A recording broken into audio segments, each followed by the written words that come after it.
Hello. We are back at it again with the house in Fata Morgana. Good to see you, Jeremy. Good to see you, Archelis. Hope y'all are doing well. Man, those internet issues really were something the past like 2 days. Oh, it sucked. But it did let me catch up on... I wasn't productive. It did let me catch up on Uma Musume. It did let me catch up on the week of Uma Musume I did not play. We are not losing event cards. So we're fully there. We made it to the event card. We're not losing out on anything besides our daily gems and whatnot. But yeah, good to see you. Good to see you. How's the grass touching been? It's been good too. It's been really good too. It became worse touching. Oh, hey, yo. No, but I did go out yesterday too. So shoot, I think, gosh, where did I go? Oh, I went to Bass Pro Shop for the very first time, ever. Got myself some fudge. Gotta say though, the fudge I got was the mint fudge, and it's good. Maybe too much mint, which may be the argument of ooh, my lobster's too buttery, my steak is too juicy, my fudge is too minty. Yeah, Comrade Mangaga too crazy. But yeah, besides that, yeah, trails. Speaking of trails, we committed.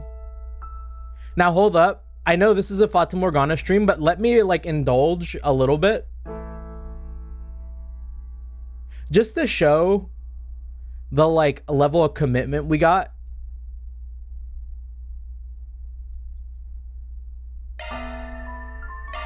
The trails launch in the background, crazy work.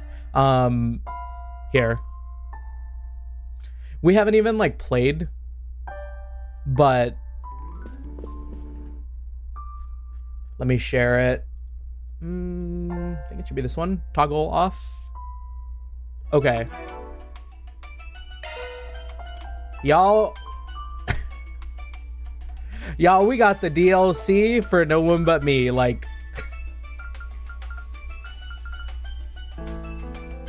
So yeah, I'm really excited for Trails Beyond the Horizon. Just as a note. I am definitely not going to be using these though. This advanced pack stuff, I clicked it, right? Just to see what it was like. That's too much. This is too much. 20 powders, 20 capsules. This is far too much. 18 shining palm baits. I don't even know what Daybreak Panacea is, but I got 100 of those. So yeah, we're not going to touch any of that. Anyways. Let's go back to Fata Morgana. That's what we're here for. And let me close out Beyond the Horizon too. Yeah, some are great to have, but yeah. All right, did I mention that tomorrow I'm switching from days to nights? Yeah, I do remember you mentioning that, Archelis. You're switching over to a 3 p.m. to 12 a.m. or 2 a.m. schedule or something like that. Wow, that's gonna suck, but hopefully it's hopefully you get used to it. I know for me, I like to have my afternoons and nights. So me working in the morning is kind of preferable, but I'm sure there are the positives to working a night shift too. Anyways, let's get right into it. It's time. Tonight we're finishing Fata Morgana. I think. Let's walk up those steps to the door and see what's going on with her. Now that we've got all the keys. It's gonna be easier time for me. I'm mostly dead tired in the mornings. Yeah, I feel I used to be the same way, Archelis. And then I just kind of stuck with it for a really long time, and now I actually really like my mornings. I did a complete inverse of my usual self from back then. I feel 3 years ago, I would have been oh, I will wake up and be active during fucking 1 p.m. and I will stay active until like 3 or 4 a.m. Now I'm getting tired at like 11. Maybe 10. Like yesterday was really, really risky. I got home super duper tired at like 10 a.m. Or not 10 a.m. 10 p.m. right? I had a little bit of dinner when I got back home because I ate kind of early that day. And then once I ate, I like turned on Eli's stream of Triangle Strategy. I hopped in, sent like a message or two. I didn't even bother turning on my alarms, didn't plug in my phone to charge. I did nothing. Like I knocked out probably at like 10:30.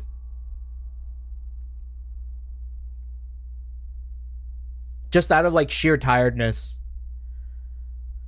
Yeah, I'm not a night owl, so good luck. Yeah. I used to be. I feel like I could still do it. But just job schedule and all dictates that I don't do it. Yeah, I can force myself to stay up for longer, but as soon as I get home, I knock out. No, I feel that. That was kind of me today.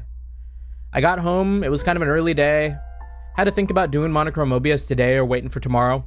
And we're just going to do tomorrow.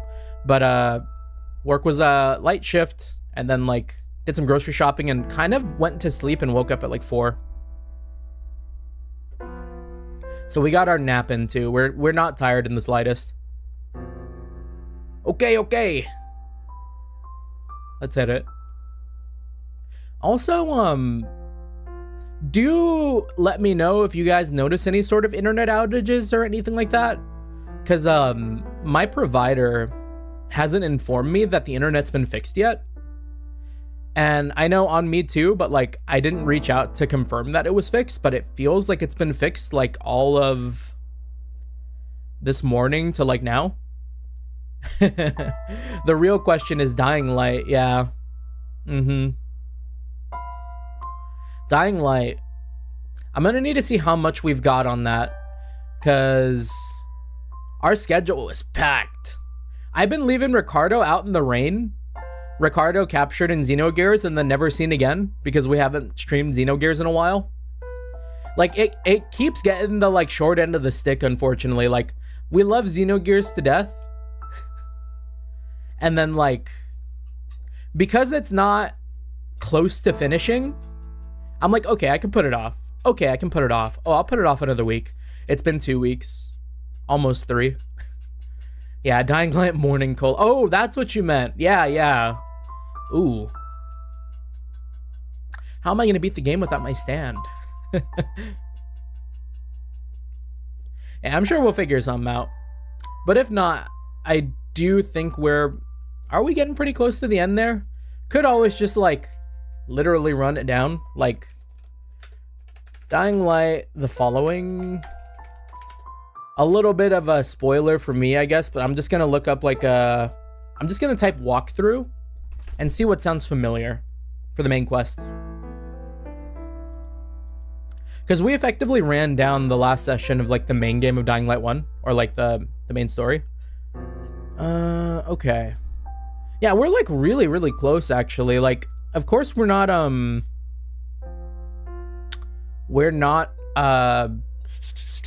the word I'm looking for is leveled up. We haven't done much of the DLC. There's a lot to be done. But looking at the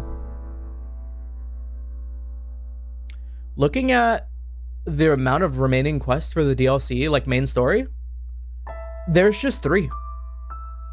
We've only got 3 main story quests to do.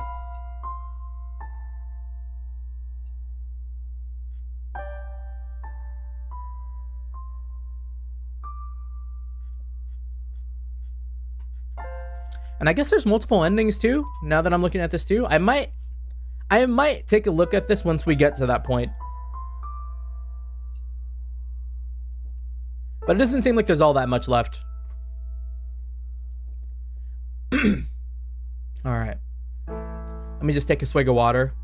We've been doing like a pre-stream talk for like 10 minutes here. A rarity in these parts. I usually just like jump right in.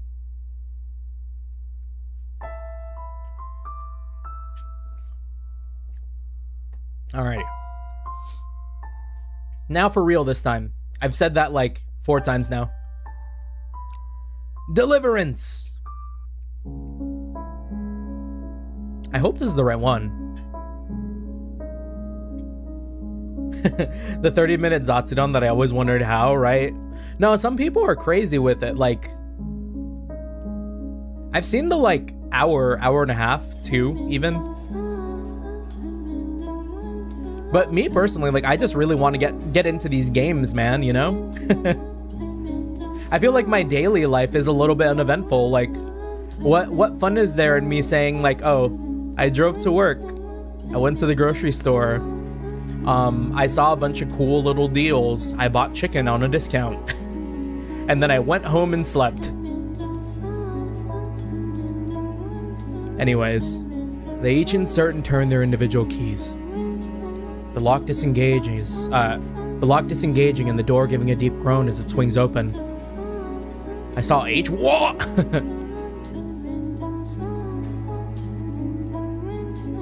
Beyond it, a spiral staircase extends high into the sky. Every time I've climbed these stairs, it's always been a solemn affair. Now is no different. I've succeeded though. I've got them all here, ready to set her free before she's supposed to die. Yeah, I don't know if we can... I feel like she still might die, but like, she will find that understanding at the end, maybe? I don't know. That's a tough ask at the like end of your life. I've changed the past. Giselle. Can you hear me, Giselle? I made it in time. Now Morgana doesn't have to die tomorrow. I did it. Giselle. Call me being like doomer pilled, but I don't know. I feel like she still might die. With me? Come on. Who's saying that? Do you guys hear talking behind the door? Is there someone else in there with her? Oh, dog bark. There couldn't be. It's only Morgana. Let me close my window so he doesn't freak out. Should I get a candle on? Are we candle maxing tonight?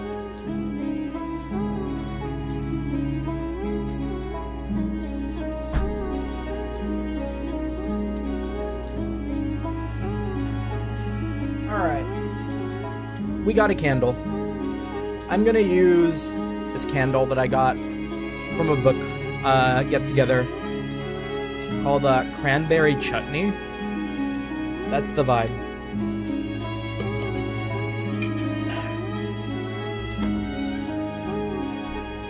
Oh yeah, that smells great. I feel like I've been so into candles lately.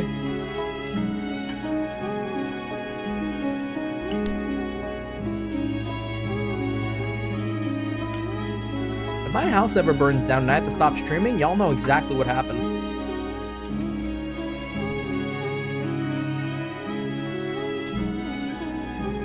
There couldn't be.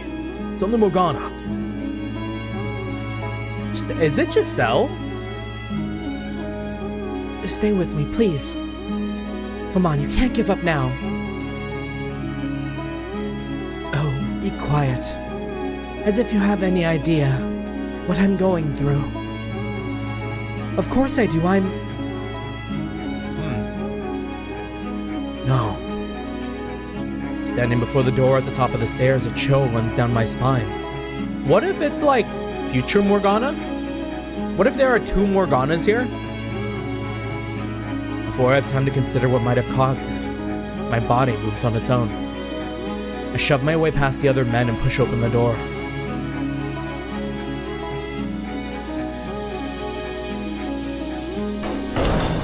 Oh, damn. Oh, damn. I know. I know. Come up with something pleasant to take your mind off things. Who's talking though? Is it? I'm wondering here. That's gotta be. like the witch or something, right? There are two Morganas here. Yeah, like a paradox. If future Morgana didn't force past Morgana to be a witch, her existence would dissipate. Yeah, like, I don't know, like...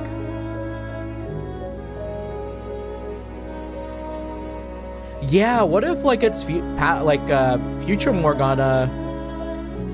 But why would she be trying to keep her alive, is the question, you know? Because, like, if Morgana in the past dies, that cements future Morgana's, like... survival? But, oh, you know what?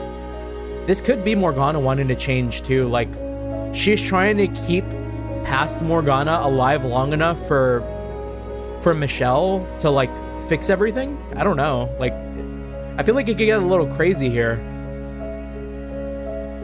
A story. Like, are these two different people? How about this? A dove flies in through the window up above. A piece of... Oh, wrong button!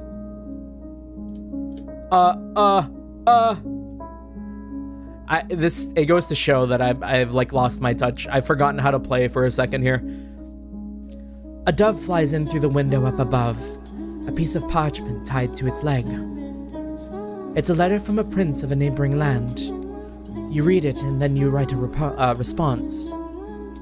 I do not respond. After exchanging letters back and forth for some time, the prince comes to find you. I'm not going to fall for your stupid fantasies. Yeah, it is two Morganas.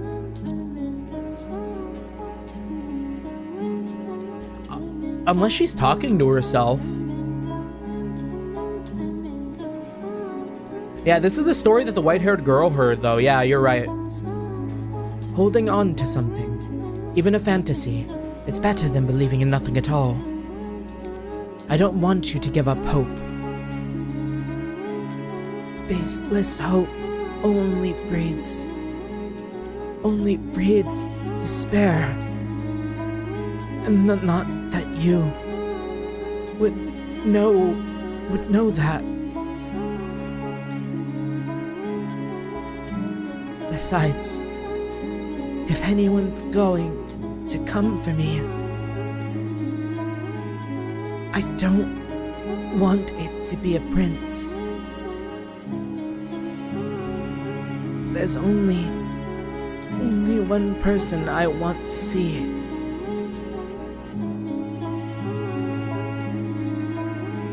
Damn, everyone hitting that like... Hold on. Everyone hitting that.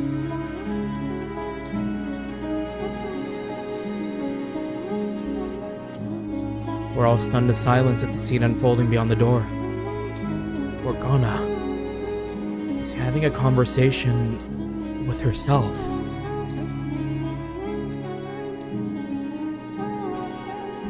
This does answer the question of who the white-haired girl is and where she came from. The white-haired girl must be like her cocoon then, huh? I don't know. Would the white-haired girl be... What's the real Morgana, right? You know, like... Cause... Man.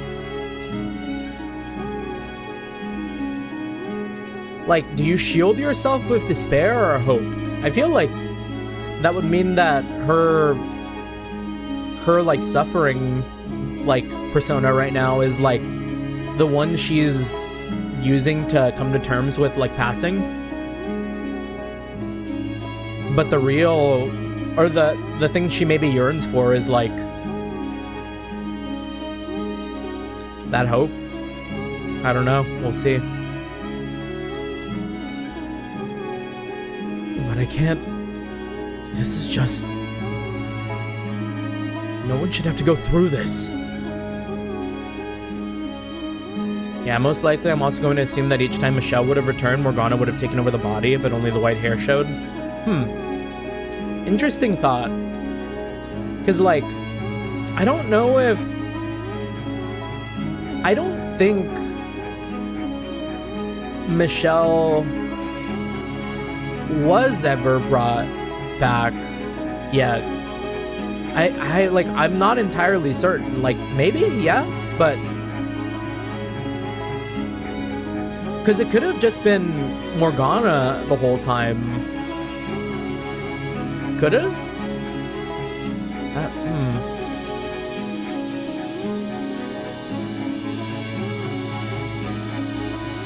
Never mind. He's split into two. Oh, Morgana. It looks like you have visitors.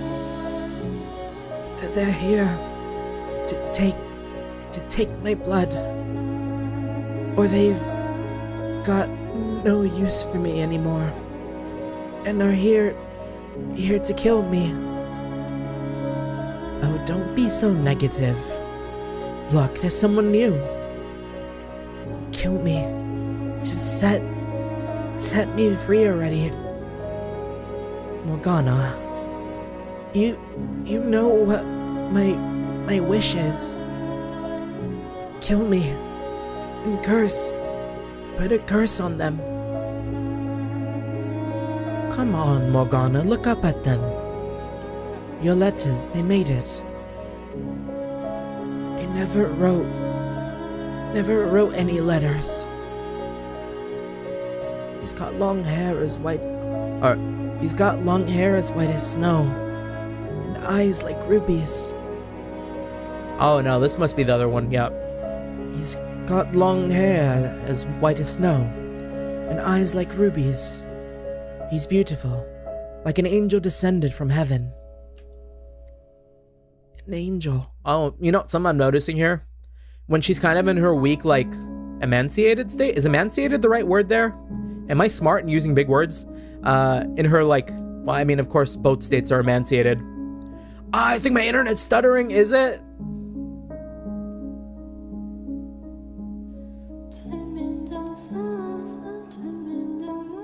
Was there, like, a period of loss? That's okay for me? Oh, Okay, we'll keep tabs on it. We'll keep tabs on it. Yeah, I haven't seen any dropped internet on my OBS yet. So, like, I'm hoping that it's still fine. But we'll see. An angel. I was gonna say, though, when she's, like, in her weaker self. When she's in her weaker self, it's all, like, in lowercase. Yeah, at least Fata in a fast-paced game, yeah. Yeah, and even then, like, I mean, it's not like my games ever dropped. It was just like, y'all would just hear me go quiet for 2 minutes or like 4 minutes. Anywhere between 2 and 4 minutes, my internet would have cut out and then like come back. Morgana. I've come for you, Morgana. Come to set you free. Please undo her shackles, Jacopo. As you say.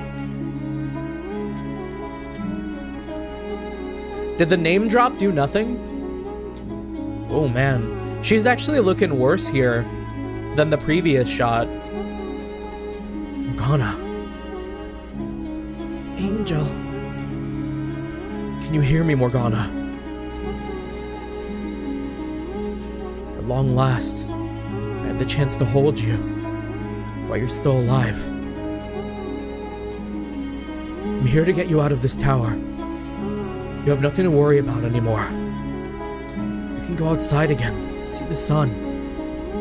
You can go back to your old life. I don't know about that, man. Angel. Morgana. Angel. No one's going to hurt you anymore, Morgana.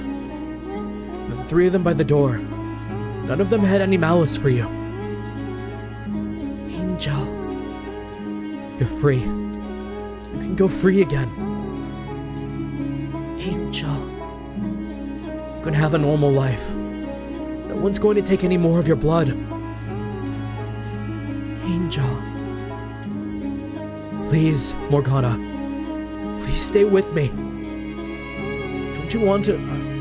don't you want to leave this place? I'm going to set you free. That could have more than one meaning, brother. I'll take you back to your cottage by the lake.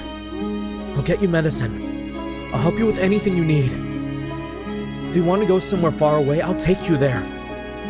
I'm begging you.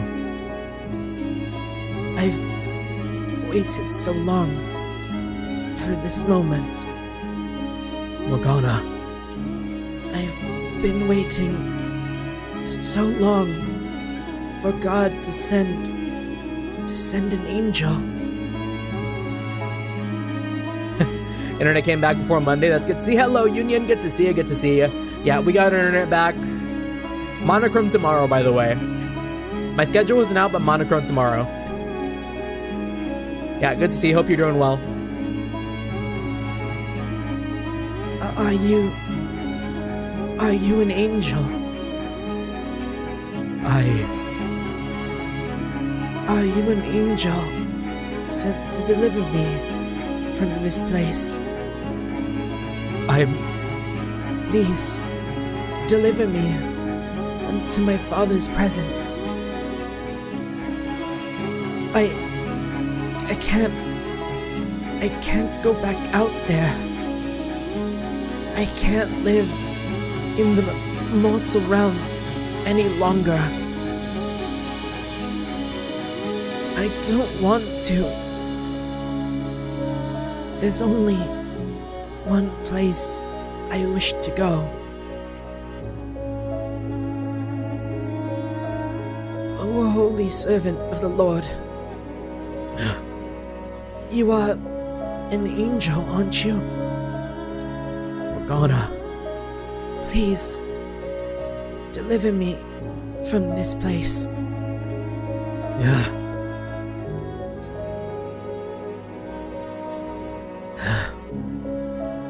Yes, that's right. I am. For now, yes. I will be. I am the Archangel Michael, sent to deliver your soul unto God the Father. Dear angel, I have descended from heaven above. That's wonderful. Morgana, is Father... is he proud of me?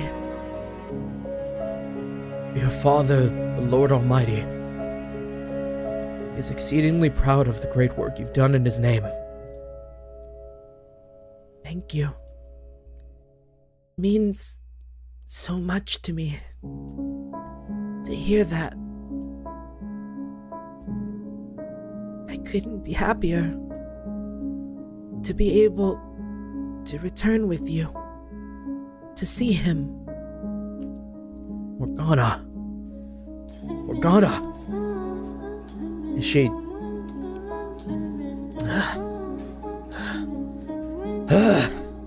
Morgana! Yeah, Damn. We were still too late. Her body goes limp in my arms as the last of her life slips away. No!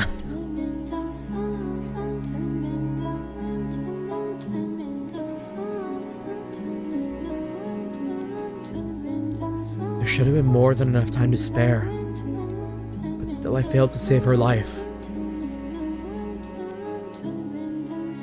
At the very least, I hope I was able to provide her some comfort in her final moments. I'm allowed to think that, aren't I? We were too late. Why? Wasn't she not supposed to die until... That's what you said, isn't it? That's how it was supposed to happen, right? So how come we still didn't make it? Why didn't you do anything?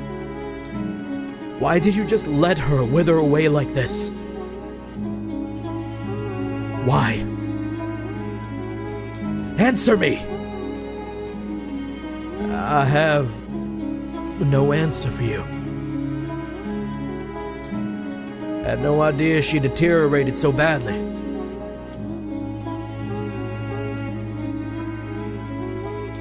We should take her outside.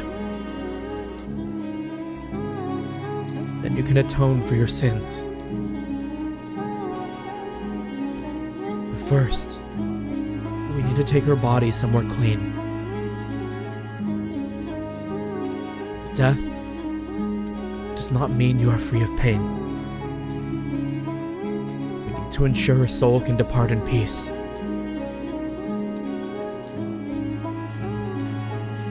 You won't see me objecting.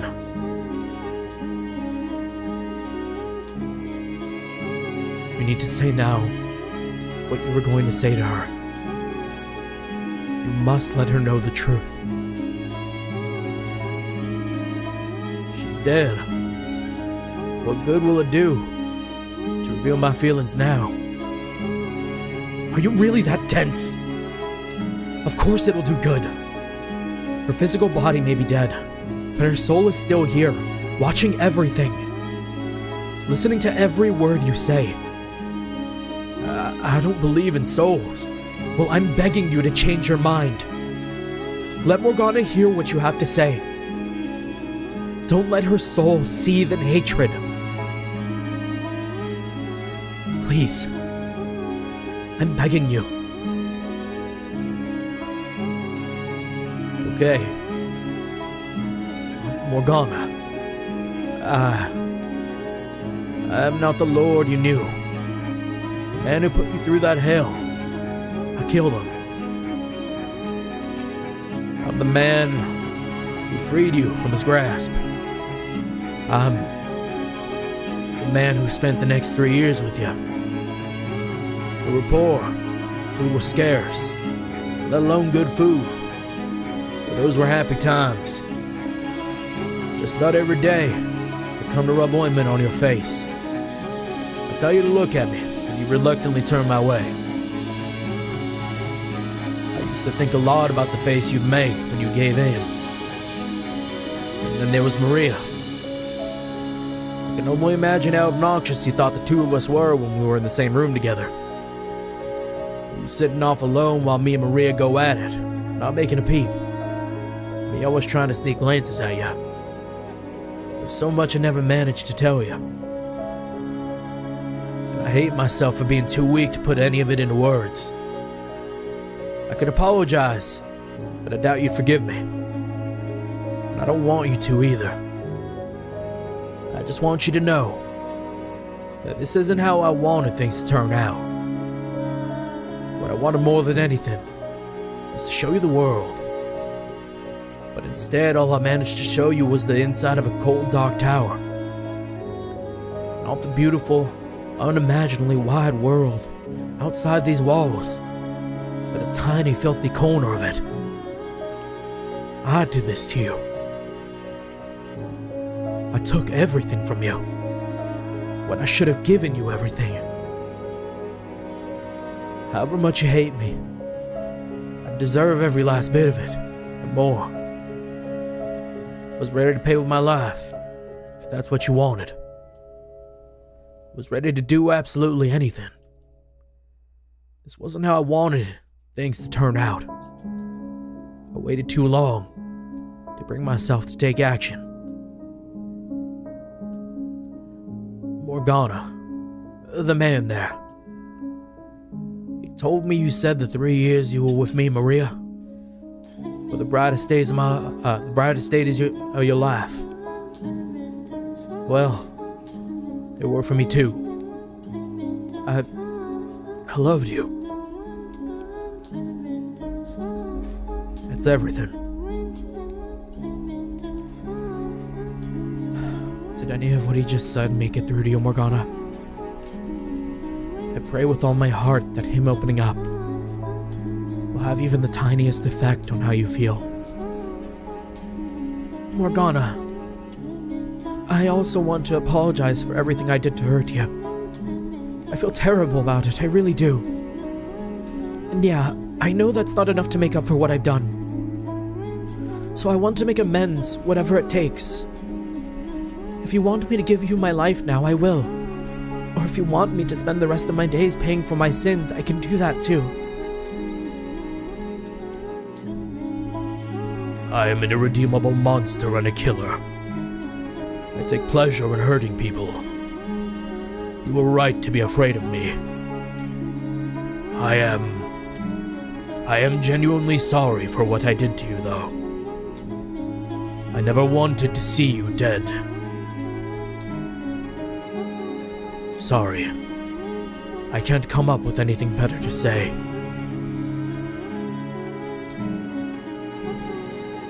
Let's bring her outside. Would you carry her body, please?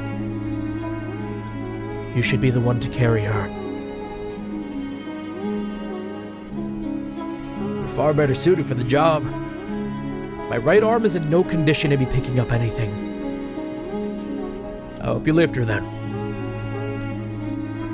You said it was my words she needed to hear most, but ultimately, it was you who saved her. I don't like the way he's being dismissive of everything here. And me, who made that necessary. She wanted to be delivered to God by the hands of an angel. So the angel here should carry her. Okay. You know what? He is kind of making sense. I can't. It wouldn't be right. Please, will you do it for her? Very well.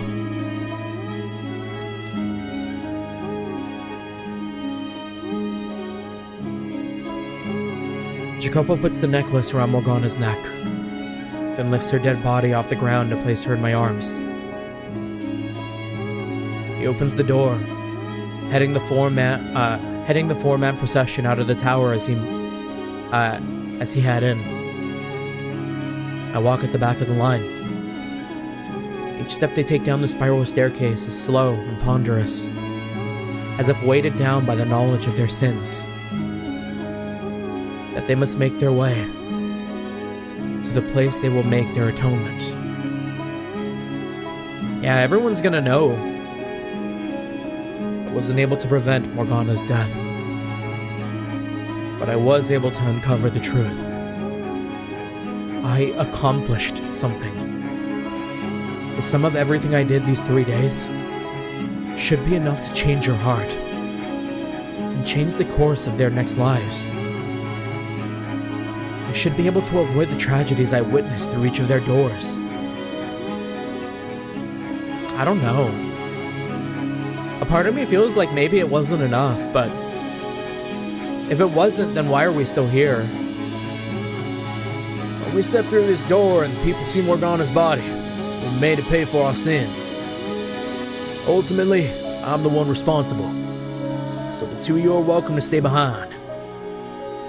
I'm coming with you. A girl died because of the things I did. I can't just pretend it didn't have anything to do with me. No, I don't want to. I never had any intention of fleeing. You may have been the one running the operation, but I did just as many terrible things as you.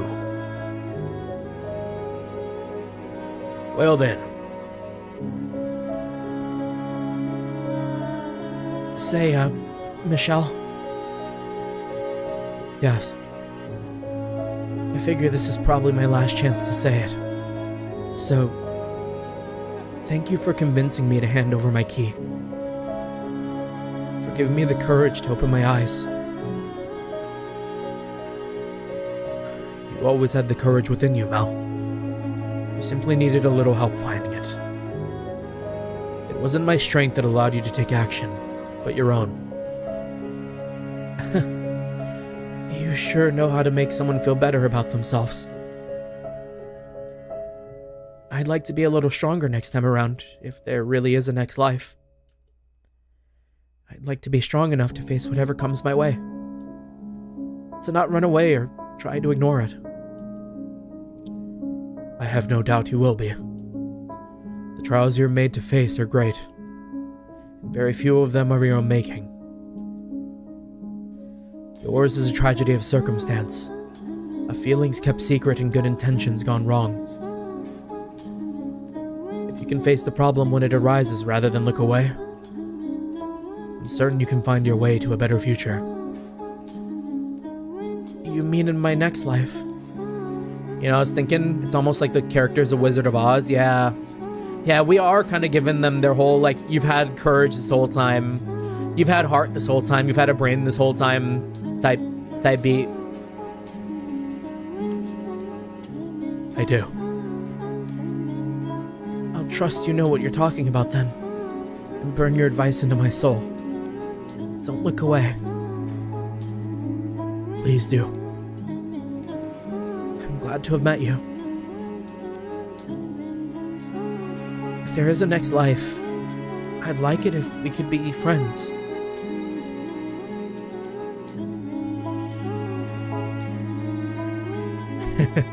Just so you know, you'll never convince me to go on walks around a lake or take naps out in the sun.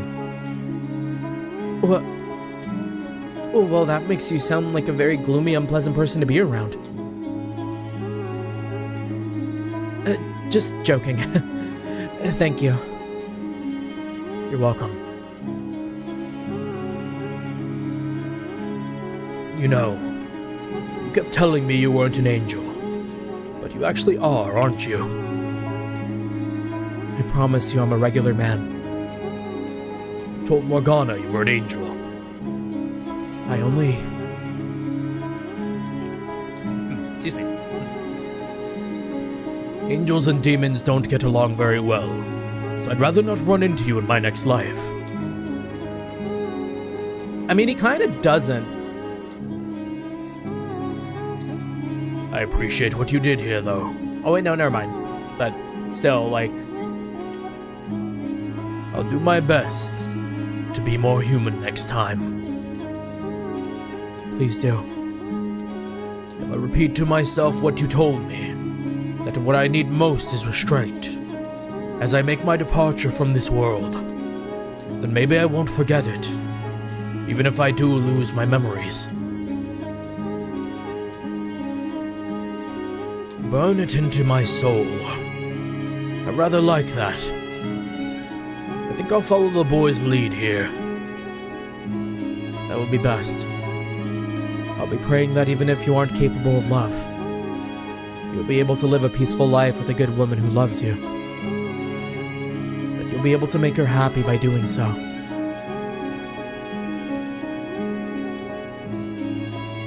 I still think she'd be better off never knowing me. Whether you want her to or not, she's almost certainly going to meet you and fall in love with you. You know, now that I think about it, she's not as normal as I first thought. She's a peculiar woman.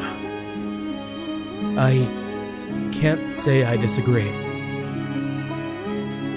Well, I guess this is goodbye then. That it is.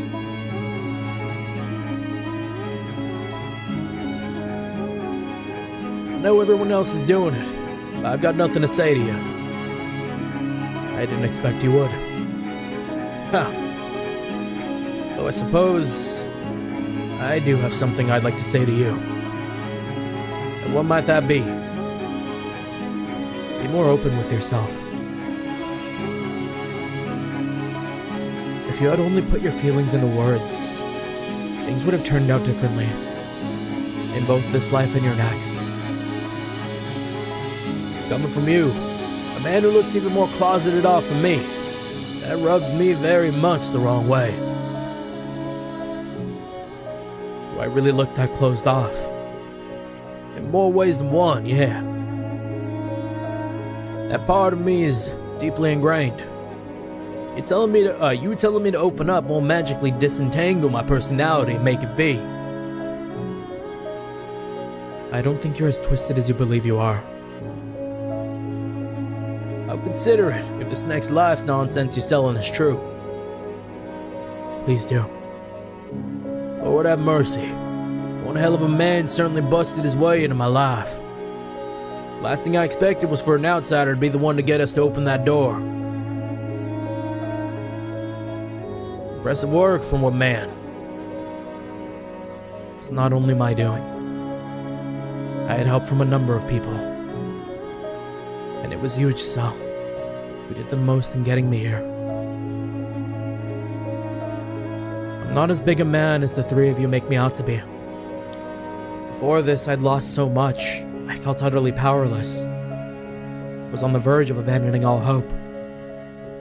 But having the opportunity to meet you all, to spend time with you and the people around you, it did a great deal to revitalize my spirit. Despite the atrocities involved. So I thank you. I pray your next lives may turn out better.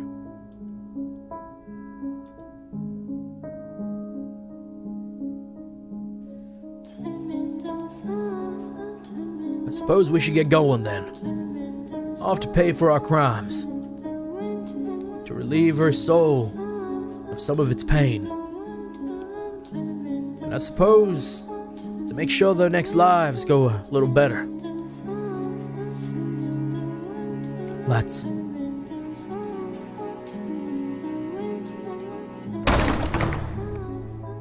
He places a hand on the large door, then takes a step forward. The door lets out a heavy groan, and moonlight slips through the widening crack. It's all over now. I did it. I changed the past. To what end, though? Like, I don't know. Oh?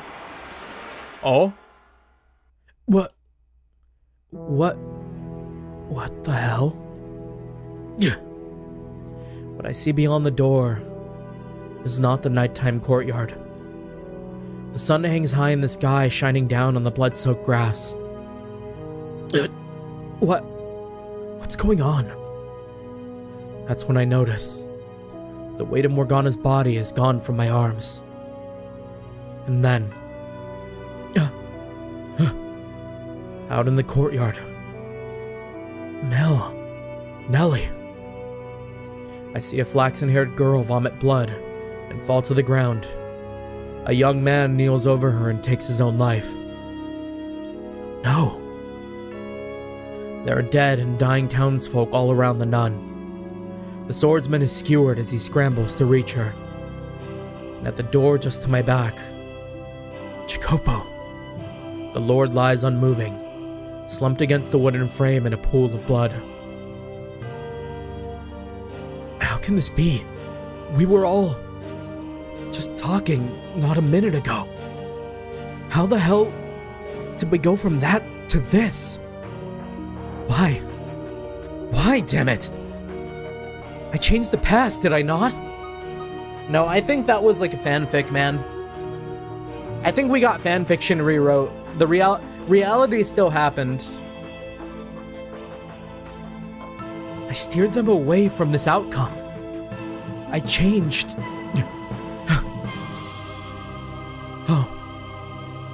Oh, that's what this is. As much as I don't want to believe it, it makes sense. The sense that something wasn't quite right I've been feeling ever since I got here. The darkness that swelled up when I touched that necklace. I was never in the past at all. This isn't the real world. It's the realm of the dead. The same domain in which the cursed mansion resides. Which is why, when I arrived here, something felt off. Because death filled the air. Somewhere deep down, I could sense the similarity between here and the mansion. That gathering place of departed souls. It was never possible for me to travel back in time. To exist and interact with the real past.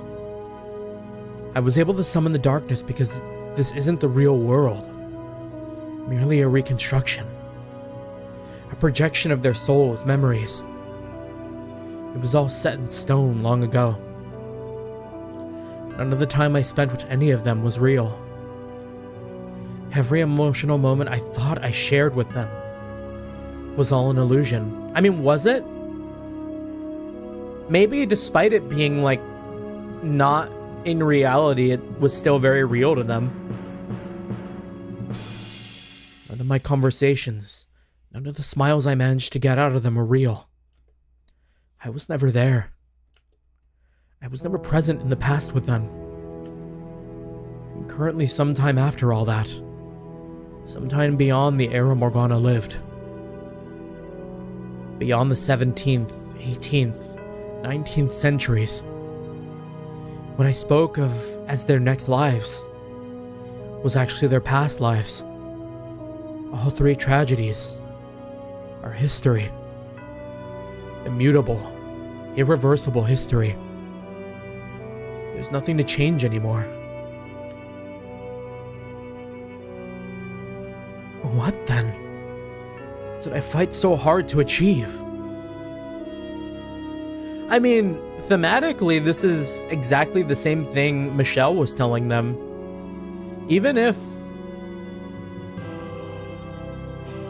it feels like it was, like, not worth it, it was still kind of worth it. Like, it had to be done, right? What did I accomplish by warning them of their next lives? By convincing them to endeavor to take different paths? Nothing? Was it all for nothing?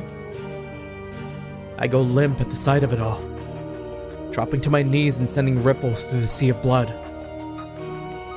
Morgana, the girl who called me an angel and asked me to deliver her unto her father, is still chained up inside the tower. What did I accomplish? What purpose did anything I do serve? Was it all just a big damn waste of time? But my cries go unanswered, simply fading into the dead air. Giselle, who kept me going for so much of this ordeal, is still silent. No, I did accomplish something. It wasn't a waste of time. Everything I did, it wasn't for nothing. I may not have changed the past, and I may not have stopped their tragedies, but I achieved something. I uncovered their stories. I learned the truth of everyone's involvement. You can't take that away from me. I know you're out there, Morgana. I know you've been watching this whole time. You know the truth now. I accomplished that much. That has to change how you see them, at least a little. If the present Morgana has had a change of heart, decides to let go of her hatred, then that should cause the cursed mansion to disappear. Set their souls free. I'll take that leap of faith. That what I've done is enough. And make my way back, believing there's a future for them beyond their tragedies. I'm coming back, Morgana. I'm returning to that house. To that world of blackness, seething with hatred. To my present. I'm going to try this once more. An honest attempt to really see you. To face you, Morgana. I'll be there as soon as I can. Kneeling in a puddle of blood, I turn my gaze towards the heavens. The searing sunlight is slowly eroded by darkness, and my body, mind, and soul follow soon after. The bloody corpse-riddled courtyard dissolves, and I find myself once more in an utterly lightless void. What?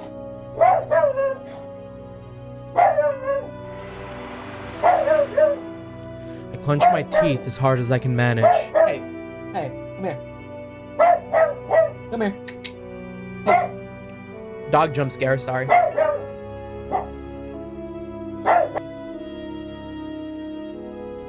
Let me poke my head out the backyard window and see what's going on. If I don't come back, I was murdered.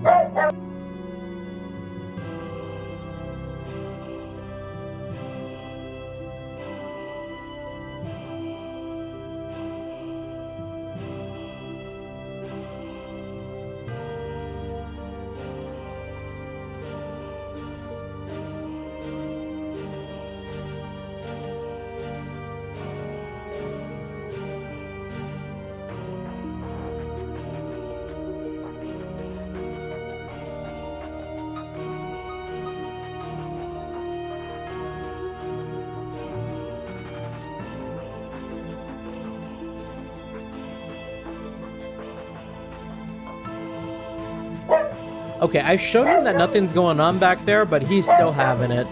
Welcome to the game moment. Well,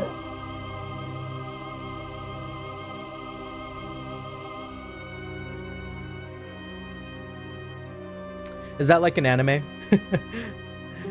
Anyways, I'll just like pet him until he stops. I know it's reinforcing bad behavior, and maybe that's why he does this, but if he hadn't returned, your dog would have been the primary suspect. Maybe.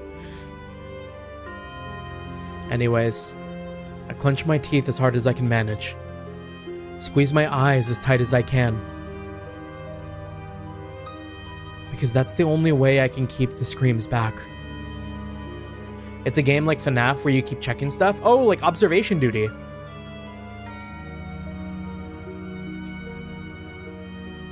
The tears are... wait. Because that's the only way I can keep the screams back. The tears from spilling down my cheeks. Deliverance? I think we're in the end game.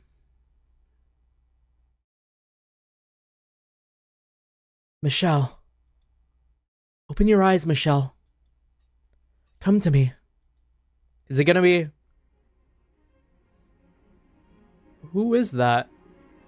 I mean, it's the white-haired girl, but who is that? What? No, that's the witch's brooch. Is that Morgana? We meet at last. What? Why is the white-haired girl here? Never mind that. Where am I? I was trying to get back to the mansion. How did I end up here? It's Dante and Virgil's triplet sister. Do you know who I am? I feel like this could be Morgana. Of course I do. How could I not know who you are? Splendid. But what are you doing here? Why is there a sword in your hands? And why can I not speak? Wait. Okay, maybe I'm still a little bit unclear. What does Michelle know that I don't? Who is the white-haired girl? Like, do I have zero reading comprehension, or like, is this kind of contentious right now? Or will it be explained to me later? I will keep going, but like,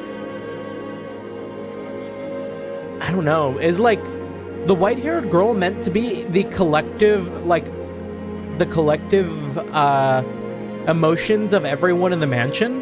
Because I feel like the white-haired girl has suffered in every way that everyone else has. So it's like, in a way, it's like a collection of all the good. Like, maybe it's like there are two Morganas inside the mansion. One is that one Morgana filled with hope and like love and light. And then there's the like dark evil one.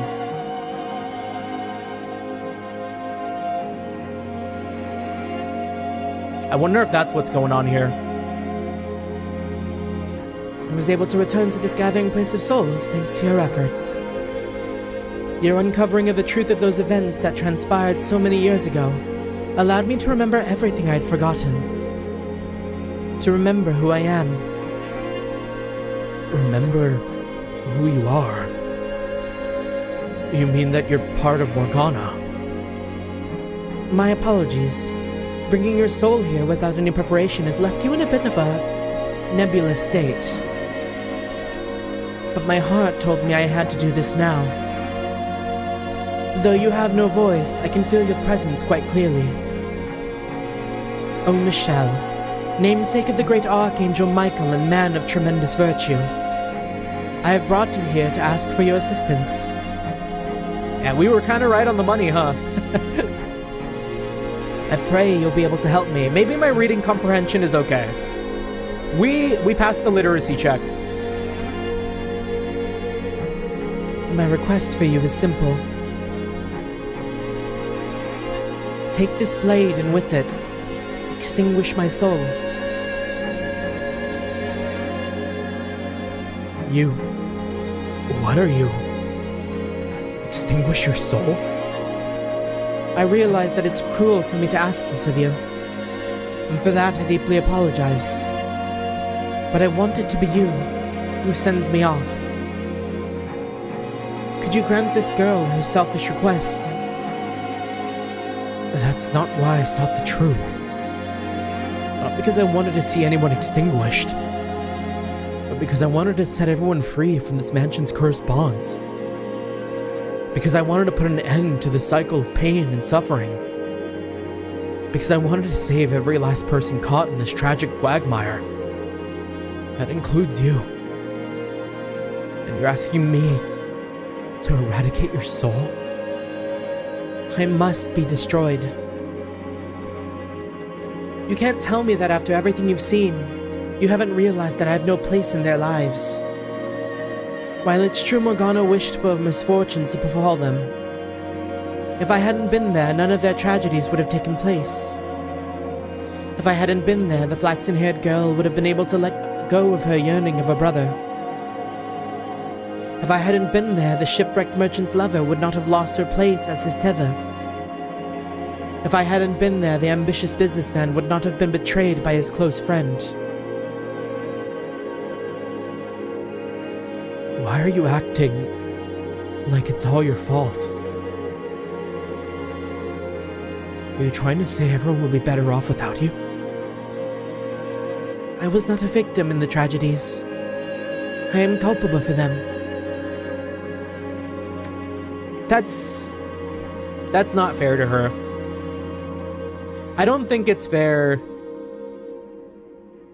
to, like, blame yourself for existing. Like, it's not her fault that she existed.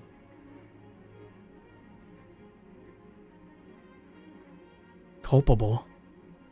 Like hell you were. I saw everything from start to finish. You didn't intend for anything bad to befall anyone. You always acted out of the good of your heart. And you're trying to tell me that makes you culpable? What do you say we answer one last lingering question, Michelle? The question of what I am. The explanation might be a bit lengthy, but I would like to share it with you before I depart. I was, as you ascertained, created by Morgana's mind as it broke down in that tower. I was born to be a receptacle for her pain, to ease her suffering. But there's more to the story than that, Michelle. Oh. So she is the embodiment of that saint. Which must mean that the hurting little girl, like, chained up to the tower and, like, angry at the world is the slave. Or is, like, yeah. Or, like, you know, like, the other persona that existed in her when she spent time at the, like, at the brothel, and, like, the person she became by then. But there's more to the story than that, Michelle. Upon her death, Morgana's soul was afflicted with a great pain, resulting from the hatred and resentment she bore. The fact that she viewed herself as a saint only served to amplify that agony. Yeah, Morgana was talking to her at the start just now, yeah. Yeah, this is who she was talking to when she was talking to herself. Her identity as a saint gave her life purpose, while simultaneously constraining her. A saint must put herself second to all others. She must be caring, generous, forgiving. And she must not bear any ill will for anyone. That was not how she felt deep down, though. She was not a saint out of the goodness of her heart. She wanted to hate them, but her identity would not allow her. Those two conflicting aspects of herself tore Morgana apart. She was unable to withstand it. So she took all of her saintly characteristics and gave them to me. Caring for others, putting herself second, being forgiving. And then she severed that part of her soul.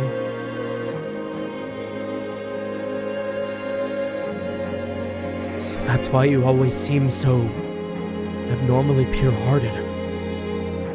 I was no longer a part of Morgana, but something entirely separate. However, I wasn't me yet either.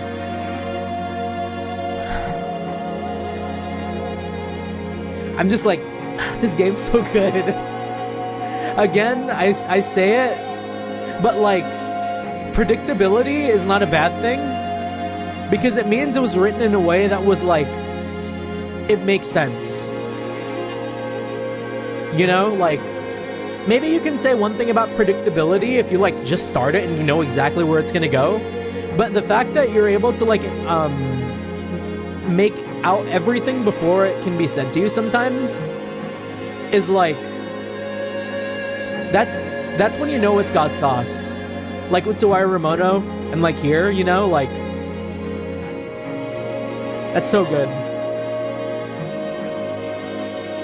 When you came to the mansion and resurrected Morgana, you resurrected me as well. But I had no self at first. I was, I suppose, not much different than the particles of dust floating around the mansion. But eventually that dust gained a sense of self, taking form as a human soul, and descended into the realm of man and the fate which governs it. What do you think the first thing a new soul wishes for when it's born, Michelle? To live. I wished for a continued existence in this world. In a world where I was never meant to exist. I refuse to accept that there's anything wrong with wanting to live. I was supposed to remain within Morgana as part of her. I was never meant to be a soul of my own. To become one was to turn against the laws of the universe. I wished to live, and Morgana wished to curse the three men's souls.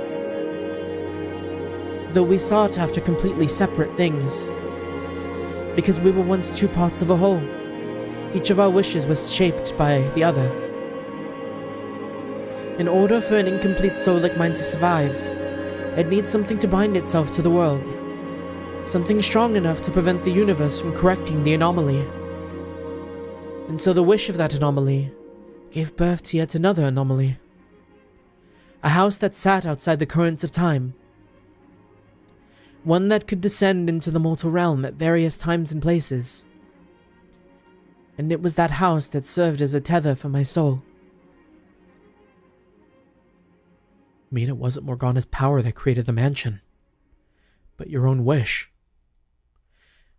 And why did it have to be that house that bound me to the world? Because that was where she lingered, the girl from which I was formed. Which meant that my wish had the consequence of granting Morgana's with it. The house, having attained perpetuity, served as a place for those reconstructed by Morgana's curse to return to.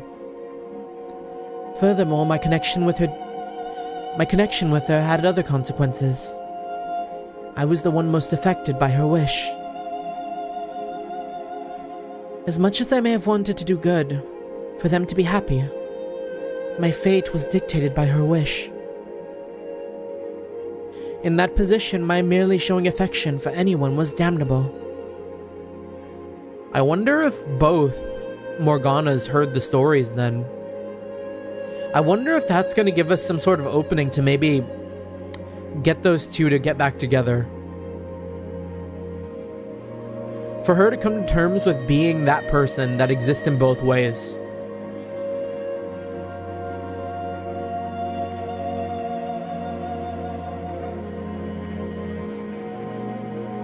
Falling in love was an act of villainy.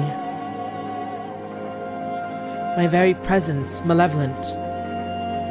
Don't say that. I was the true witch. The true demon child. Stop talking, please. It should have never been possible for me to have a life at all. Please stop. The universe must be returned to its proper state, Michelle. talk about yourself like that. I must be erased, and Morgana's soul restored to its original form. But why? I do not belong here. I never belonged here. What's so wrong with wanting to live? The defect must be repaired. You're not a defect. Damn it. Why couldn't I be able to get a word in now at least? The restoration will not be instantaneous.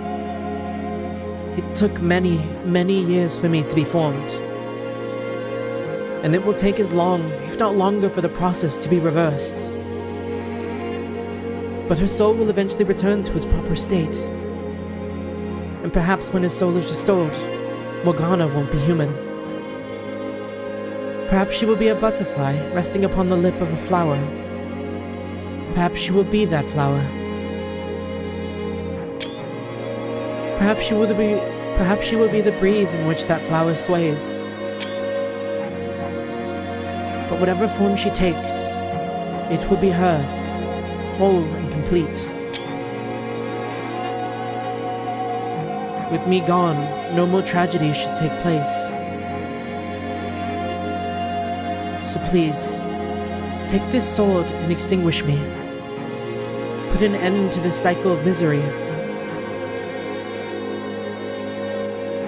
I want you to be the one who does it.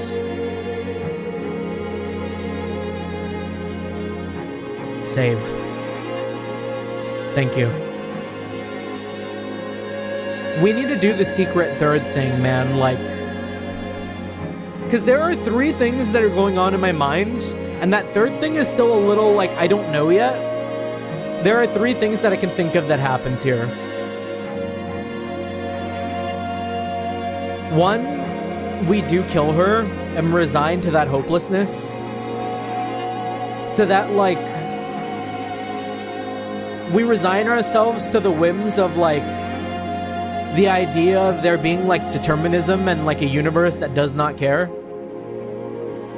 The second one being, like, I don't know, maybe us using the sword on ourselves and taking the brunt of that suffering on behalf of her. Which is also not great, because that would put us in that, like... in that scenario and have us, like... That wouldn't be saving everyone, you know? Because Michelle is also a person, too. And then the secret third thing, which I don't know yet. Maybe like... I don't know. A little bit of hopium in me is saying, like... Michelle's, like, ideals of a knight from, like, DDA and his past. Maybe he takes up the sword in defense of this version of Morgana and like, I don't know, kind of becomes her knight and tries to rescue everyone that way. So, like, he does end up getting his, like, dream of like, knighthood and being that person. And then we also still can pursue the ideal of, like, there being another way and things not having to be, like, set in stone.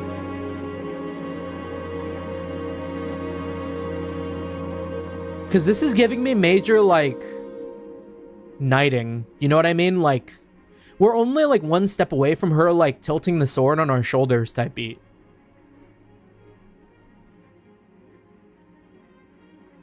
But maybe that's, like, too hopeful. I don't know. Please. Kill me. No!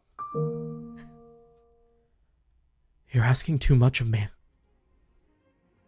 Yes, I want to save Morgana's soul. But do you really have to die for that to happen? Is there not some other way? Won't you do this for me? I cannot. I could never take that sword. I know it's unfair of me to ask this of you, but I want it to be you.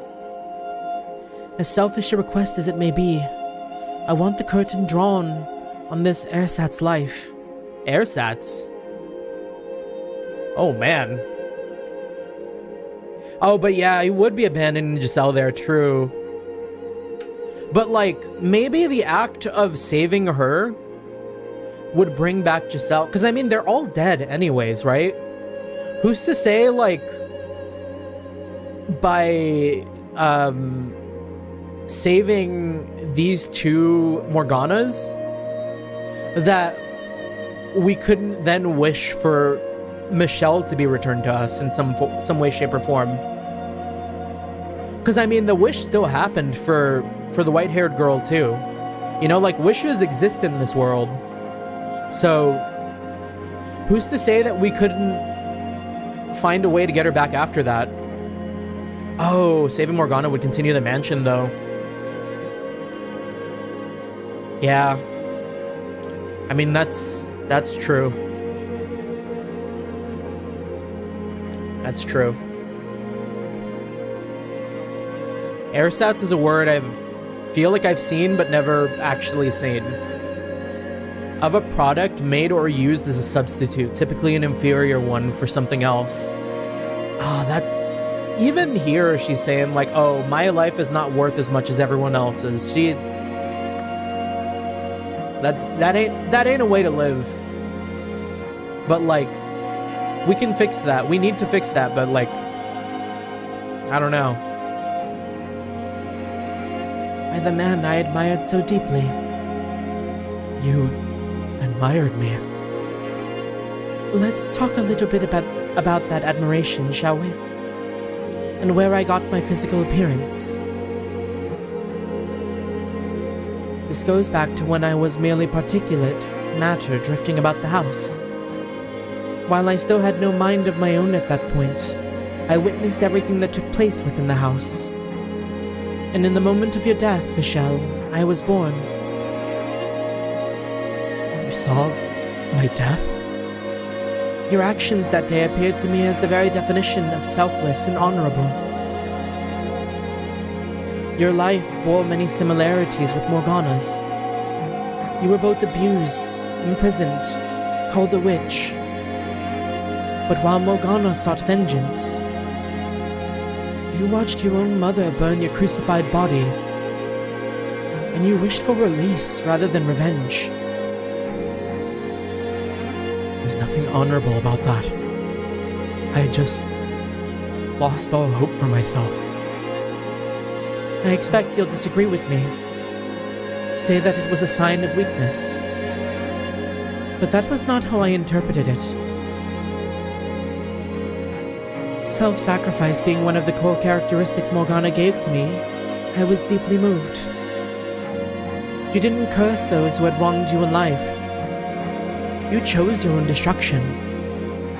And I admired that strength of spirit. That admiration helped to shape my wish, to determine the form I would take, the name I would have. That's why when I gained a physical body, it was modeled after yours, with snow-white hair and ruby-red eyes. Why my name was always Michelle, after the same angel from whom you took yours.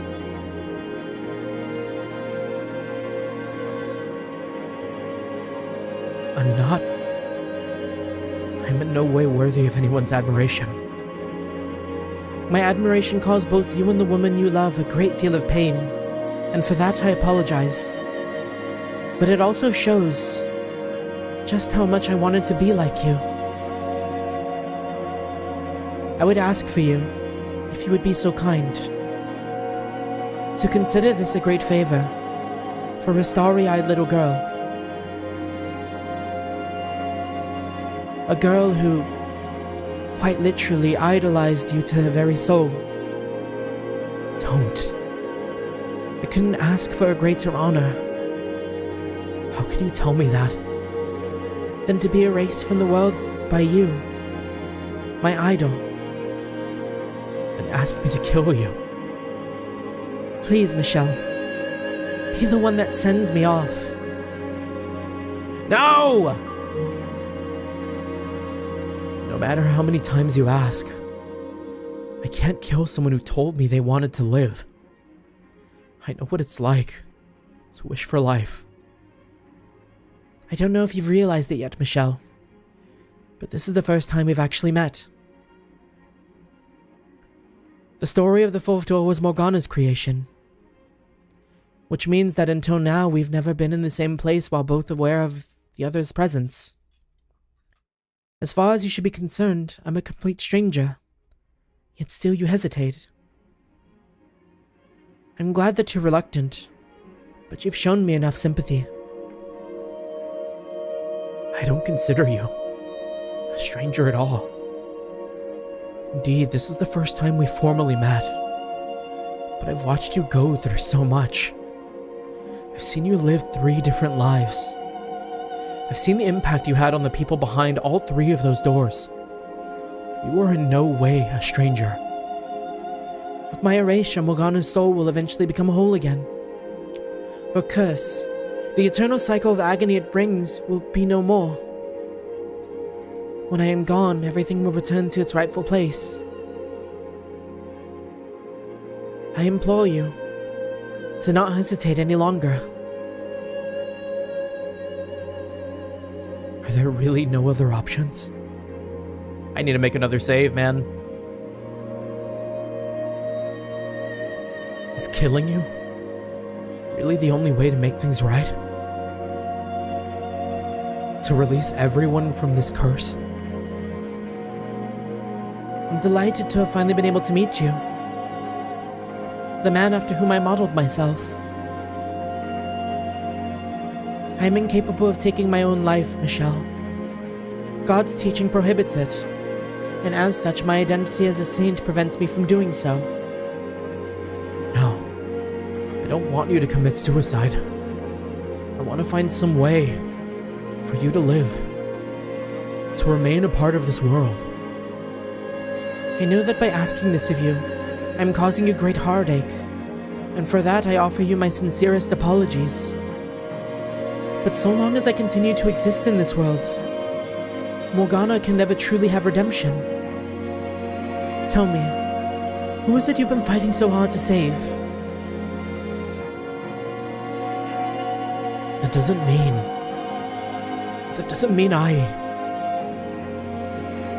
that I didn't want to save you too. I believed I could save everyone summoned to the mansion. That no one would have to suffer anymore. That there would be no more tragedies. Michelle, take the sword, please.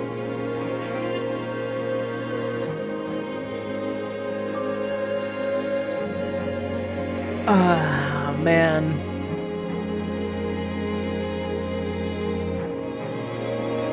I'm gonna give it a second.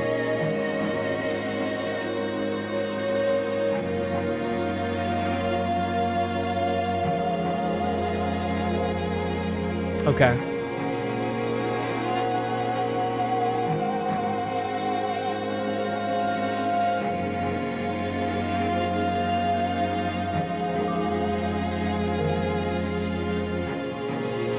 Worry not, Michelle. Doing this will allow you to save everyone.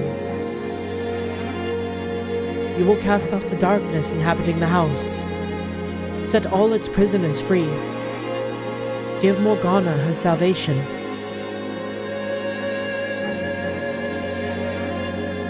And give me mine as well.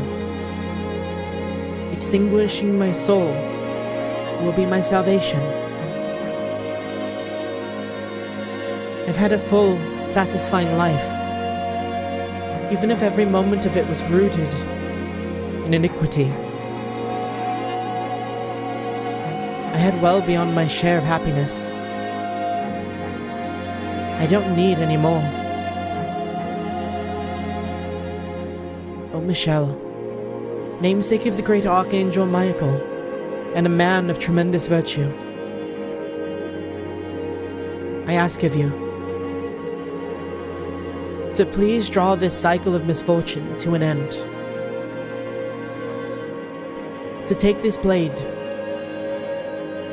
and deliver everyone from their fates. It must be you, Michelle. You must be the one to do this.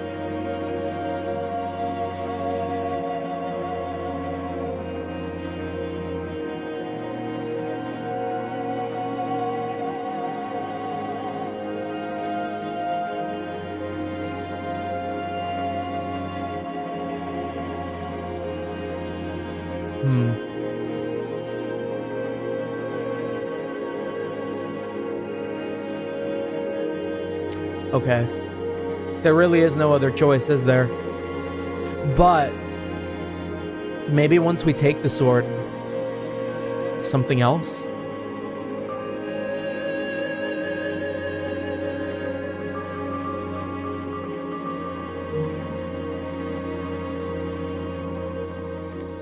Thank you, Michelle, for having the strength to do what must be done. As for putting you in such a difficult position.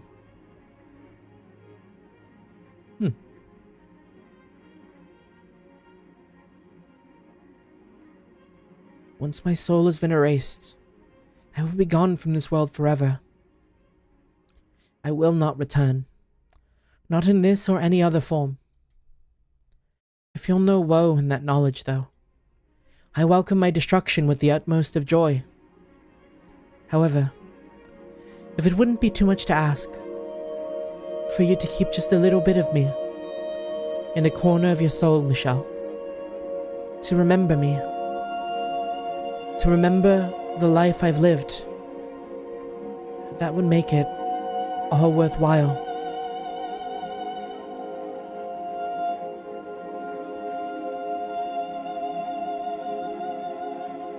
Thank you, Michelle. You may very well be a genuine.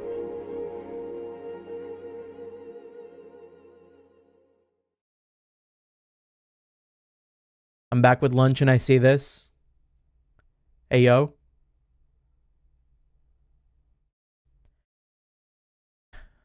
The whiteness surrounds me. The whiteness surrounding me evaporates. Yeah, Angel. Yeah.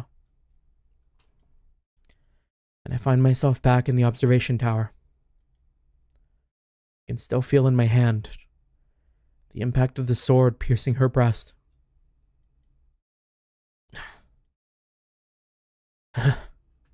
Damn it! Why? Why couldn't there have been some other way? Erasing a soul is not salvation. God, damn it all! She deserved better. So much better than that. No. Now is not the time to grieve. There's work to be done. A girl to whom I must offer the chance for salvation. I mustn't cry over the white-haired girl's death now. There are things I need to take care of first. Morgana.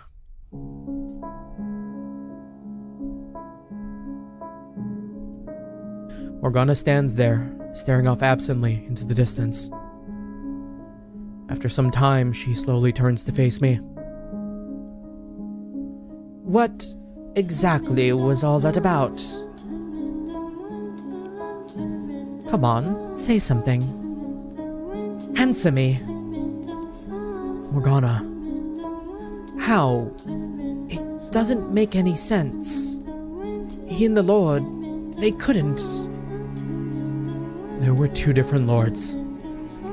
The one at the estate, and the one who locked you in the tower. How? What was he doing there? That's not... I didn't... The man I was trying to curse was the Lord who threw the blood sabbats. How did I... Are you saying I remember wrong? That's ridiculous. I won't hear it. I won't have it for a second. You were in a very tenuous condition, Morgana. More than even you realize. You can't assume everything you saw in that state of mind to be true. Why? Just... why? That only makes it much worse. Why would he do that? How could he kill me? He said he would show me the world. I cried for him. And he turns out to be the one pulling the strings. You saw what led to this. You heard what he had to say for himself. Misunderstandings that went unresolved, that should have been cleared up immediately. What he did was wrong. Indefensible as far as I'm concerned.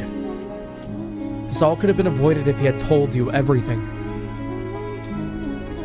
That said, Morgana, I can somewhat sympathize with how he felt then. You can sympathize with that monster? Yeah, that has been an ongoing message in this game. Sympathy without, like, forgiveness. Or empathy without forgiveness? I don't know, like, understanding viewpoints, but not necessarily withholding consequence for those, like, inaction and the misdoings.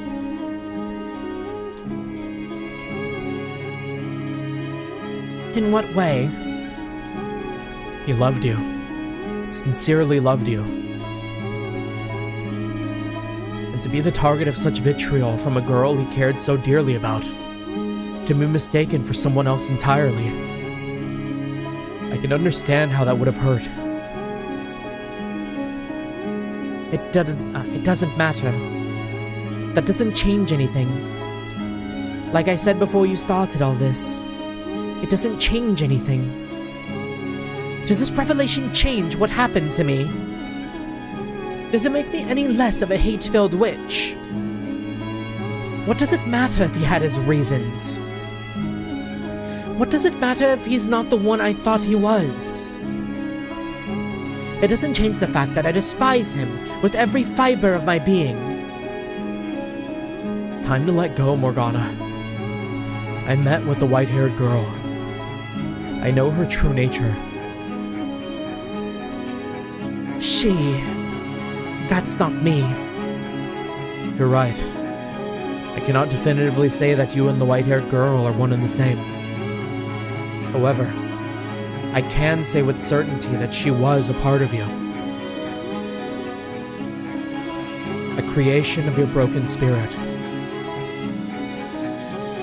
The fact remains that she was closer to you than anyone else. In every sense of the word. Can you see the situation you're in, Morgana? The terrible, tragic irony of it all. You've cursed yourself along with everyone else. You've brought ruin to a life of your own creation numerous times. You murdered yourself. It's time to let go, Morgana. There's only pain to be found in continuing down this road.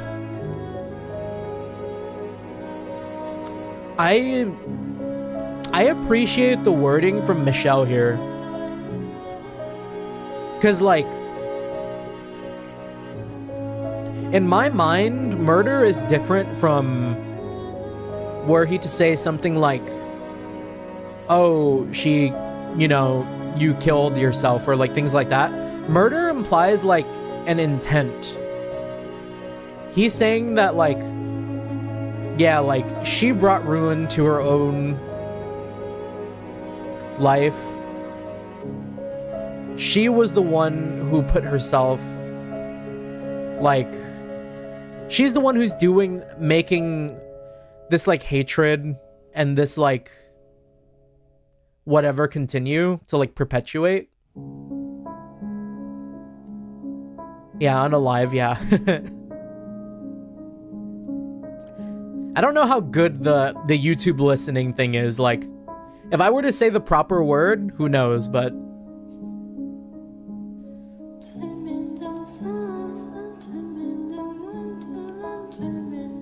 But yeah, murder has a very, like, intentful connotation over, like, something else, you know?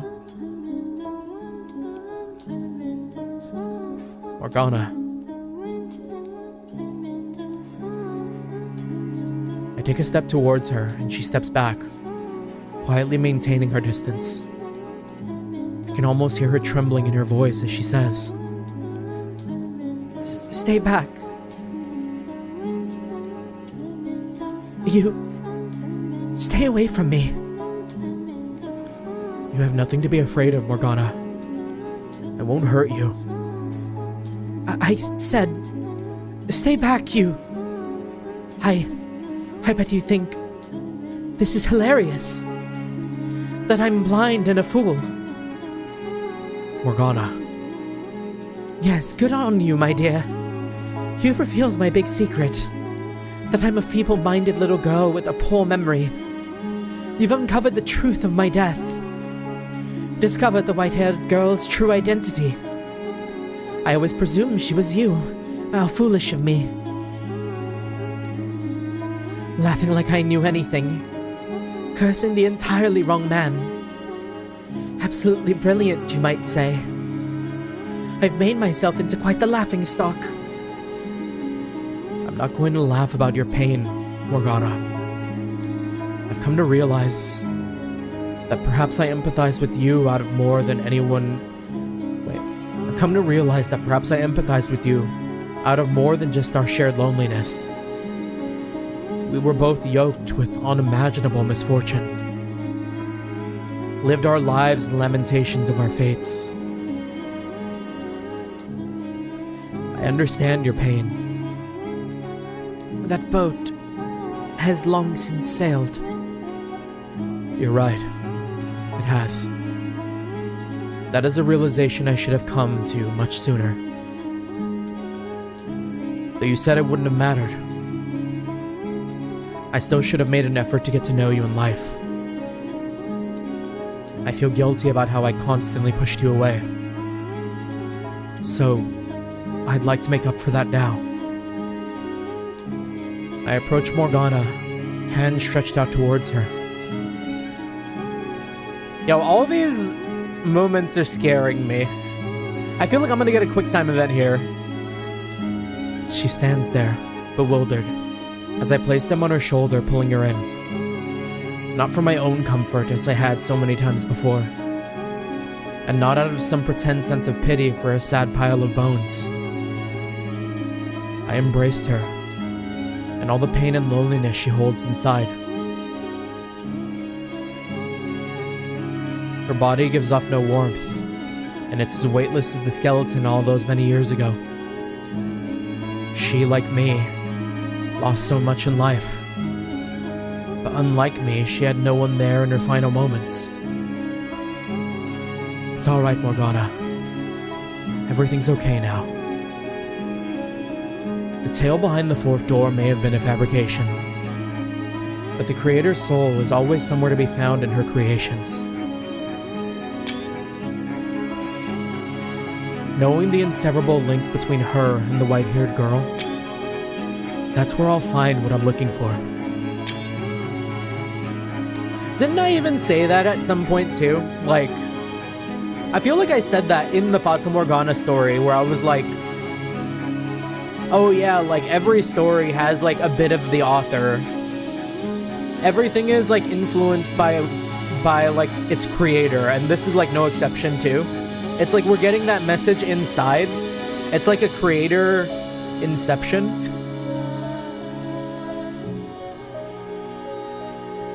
That's where I'll find what I'm looking for. I'm here for you. You're not alone, Morgana. We can end all this suffering together. It's going to be okay. Yeah, especially when you're reading from the POV of unknown, yeah. What's wrong with you? Have you completely lost it? Do I need to remind you of everything I've done?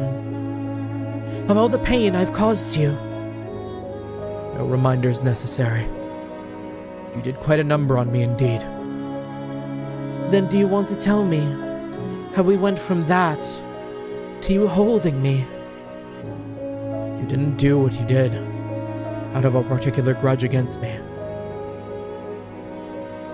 Of that much, I was always certain. So I hold nothing against you. I bear no ill will.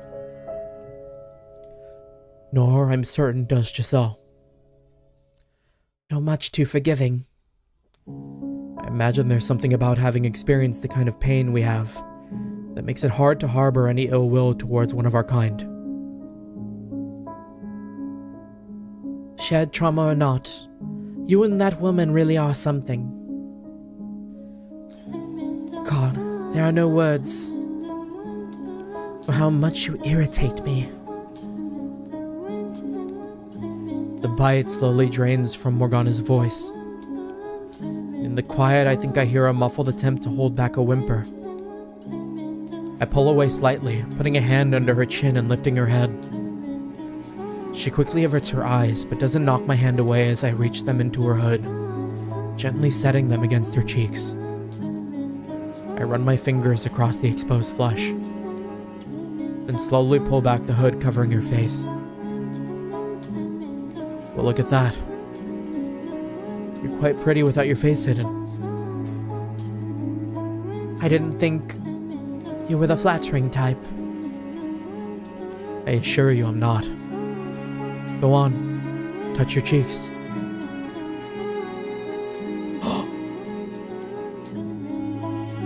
She...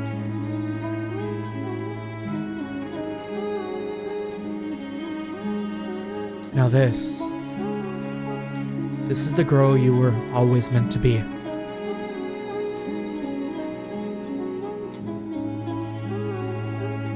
If Morgana had a less harrowing life, this is probably what she would have looked like at 16. You know, you look a little like the white-haired girl. We look nothing alike. I can assure you of that. She was the very antithesis of me. But she was also once a part of you. The last thing I want is to be like her in any way. Why is that? Because I never liked that girl at all. Always putting others before herself. Yeah, I mean, like, I can understand it, because in a way, that side of her is responsible for kind of her misgivings, like, because of her, like, selflessness and, like, sacrifice and all that within her. She kind of grew resentment for that world that she was a part of. Maybe if she didn't have to give everything that she gave, she would have, I mean, obviously she would have been a different person. And maybe that's what she thinks too.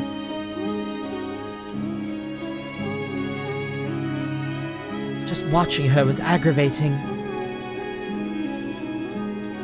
Although, in retrospect,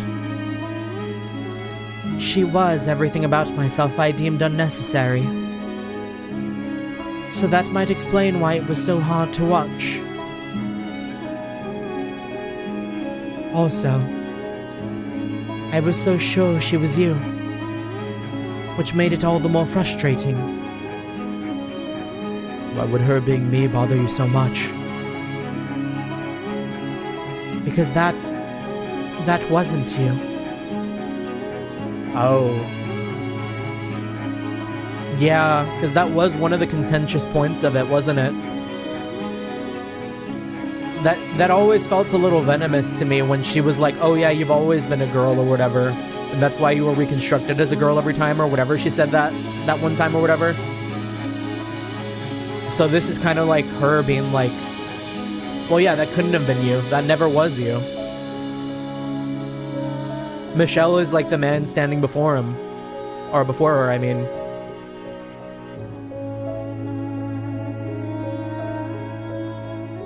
And also that too. You're aggressive. You yell. You fight. Is that how she saw me? How wouldn't it bother me that you came back as a quiet, passive, subservient girl? Of course, now I know that it wasn't you, so... You were that sure it was me, despite thinking we were nothing alike. Apparently so. Hold on a second. Why would that bother you? I'll let you figure that one out.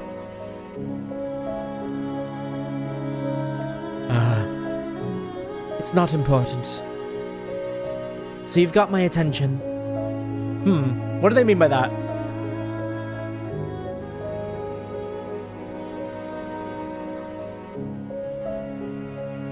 Am I reading too into that and thinking that she means that in the kind of like blush fingers point together emoji, or like...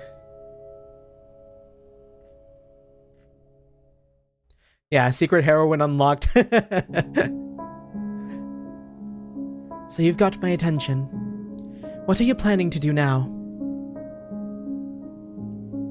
To leave the mansion with you. To set everyone free and break the curse. Setting them free will set you free as well. So you want me to release their souls? Exactly. Just so you know, I haven't forgiven them. Nor do we expect you to. My hatred isn't just going to vanish like it was nothing. I'll never be able to forgive them completely. But you're right. This has gone on long enough. Morgana. I'm not even sure what I'm doing anymore. And it's all your fault. So sure, I'll release their souls. I'm so glad to hear it. However, I don't want to see them alone. He was the only one who could speak to her after an eternity of solitude. What do you expect the Cicely hormones to do?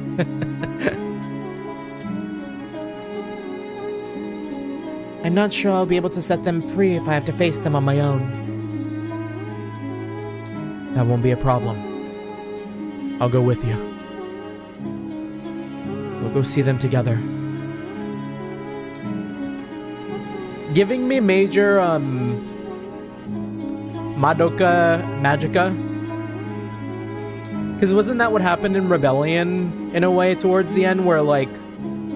What was it? Spoilers for Madoka, I guess. But wasn't, like, wasn't, like, Sayaka and, Sakura? Or what was her name? The red-haired one?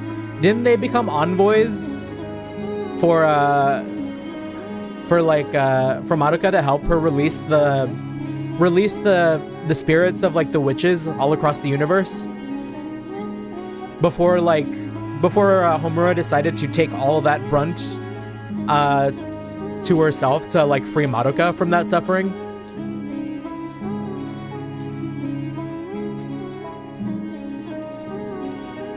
I love Madoka Magica, man. That was like one of the first animes I watched, and I hold it so dearly. The movie is so good, but like so tragic.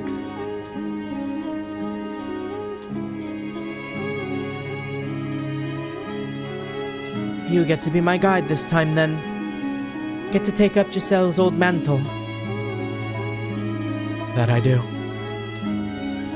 Even if it means taking this hand. Why is she doing that now of all times? She looking silly like that. You honestly think I have any reservations about that?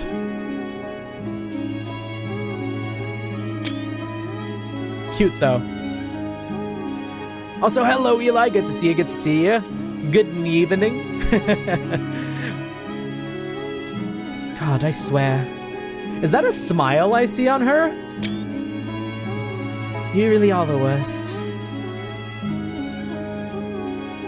Lead the way, my dear. Yeah, Yuki Yuna was, Yuki Yuna was a hero, was also similar to Mao Shoujo. Yuki Yuna Peak? I have not watched Yuki Yuna, surprisingly. I should. Lead the way, my dear, to where their souls await.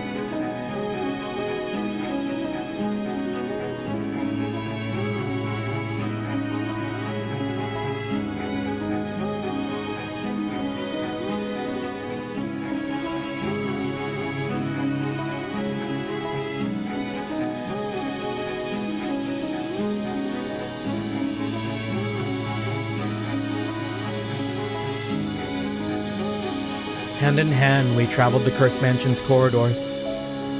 The halls overflowed with darkness, cut off from the sun and devoid of color. Despite having spent much time in this place, it never stopped being depressingly gloomy. No one for any reason should be left behind in a place like this. I feel like Michelle would be a good sensei. A good sensei Blue Archive.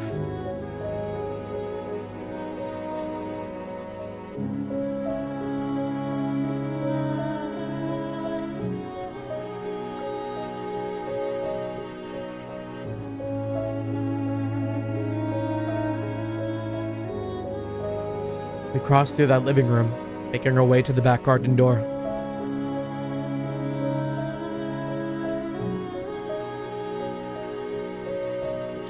There are no children laughing beyond the door, but I can faintly smell flowers. Michelle. Eli, did you see the Rio, though, in the upcoming JP characters? Oh? Rio JP? What am I supposed to say to them? If nothing comes to mind, you don't have to say anything. Did we have a playable Rio? Up until now? I mean, I don't even play Blue Archive anymore, but I'm curious, because there were, like, characters that I feel like didn't get like a character. And I was, like, curious as to, like, how come it hasn't happened yet?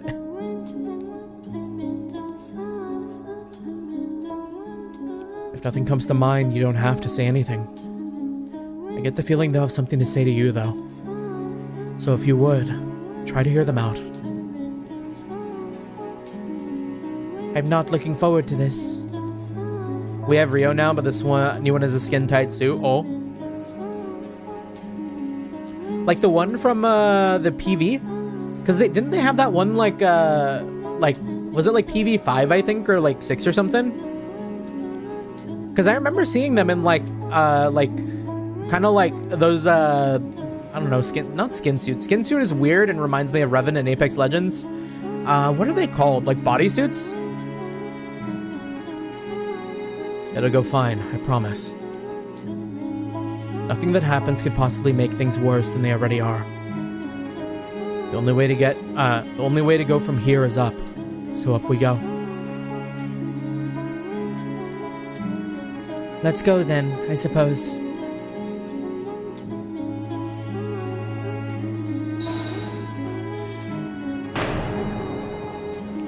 A hollow breeze brushes through the gray-filled rose garden. The shadow standing there turns towards us. It gradually starts looking more and more like the young man it once was. Oh.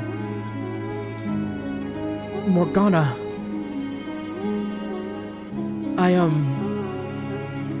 It's okay. We're here to free your soul. Michelle. You forgive me for what I did, Morgana? No, I don't. All this means that I'm done cursing you. Either way, thank you. I know what I'm doing here now. Or I guess I remember what I'm doing here. I deserve to be cursed after everything I've done to you. It can't have been easy, that's for sure. I'm sorry for all the pain I caused. What's done is done, I guess. Still, I wasn't lying when I said I wanted to be friends. I meant it. I really did. I know now why you did what you did. Why you sold me out. Some people might say you had no other choice, but as the girl you actually sold out, those are words you'll never hear from my lips. Fair enough. Nonetheless, objectively speaking, you too were a victim. Do you not resent me for punishing you in spite of that? Huh? I presume you are now able to recall everything, both your first life and the second one I subjected you to, when the house was called Rose Manor. Yeah. What happened then was a result of my wish.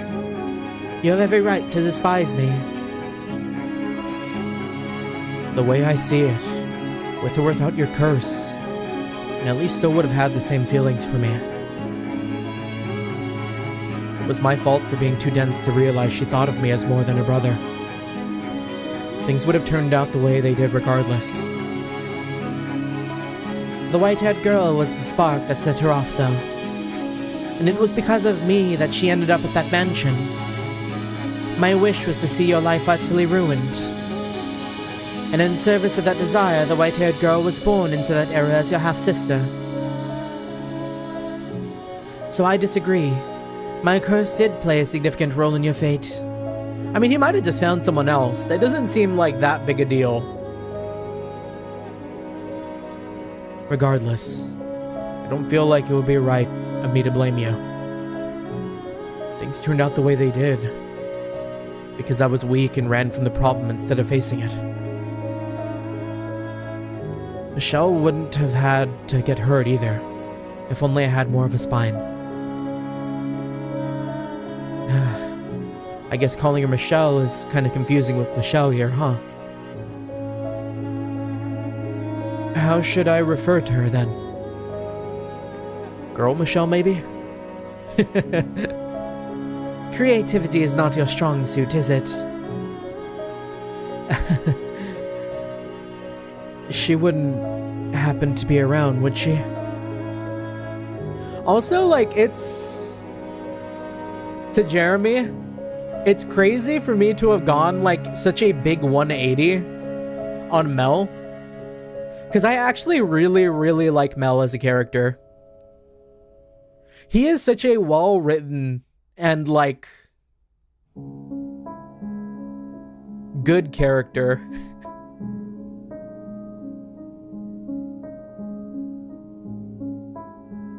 She wouldn't happen to be around, would she? She has departed from this world. Or perhaps it would be better to say she's returned to her rightful place in it. The girl you knew as Michelle is gone forever. Huh. That's too bad. I was hoping I could apologize to her too. Pre-final door Mel needs eating, but final Mel is okay. Yeah, exactly.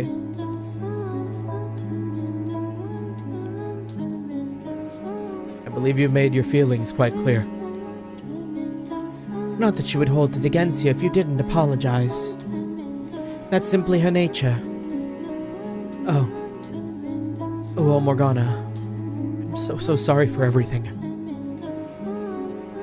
I'm going to free your soul from the bonds of this cursed mansion, after which it should return to its rightful place. Okay. Before that, I've got one last thing I'd like to say to you, Michelle. Yeah, I can forgive Mel, but I can't empathize him. Gotta take that from Morgana. Or the other... Do you mean the other way around, Jeremy? Because, like, forgiveness would be being okay with what he did and coming to terms with it. In which, like, sure, I wouldn't come to terms with it. I don't.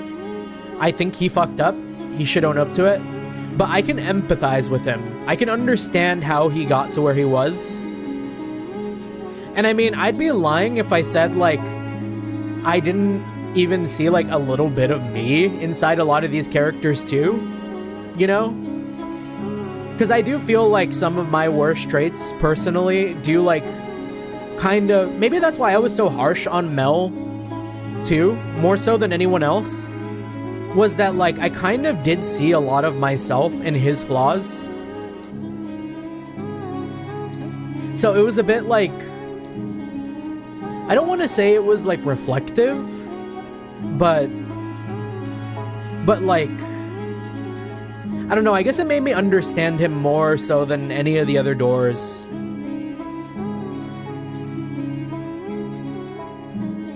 Yeah, we're still kicking him though. Like, he could still get thrown off a bridge pre-final door. But before that, I've got one last thing I'd like to say to you, Michelle. To me. It was a little hazy, but I did kind of get to see what you were up to until just a little bit ago. If you hadn't done what you did for me, for Nelly, for Morgana, for everyone, I'm not sure I would have been able to work up the guts to apologize. I'm pretty sure I would have still been convinced I wasn't at fault. It may not have been real, but your efforts weren't in vain. Thank you. You're welcome. Well, I guess this is goodbye. Farewell, Mel. Until our souls cross paths once more, in the boundless sphere of fate. Goodbye, Morgana.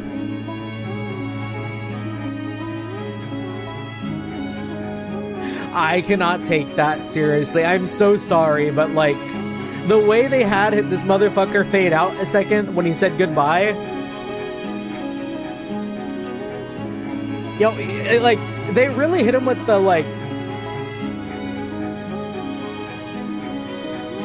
Really hit him with the, like... In the stream chat on Discord. Goodbye, Morgana. Throws the peace symbol and, like... Meow.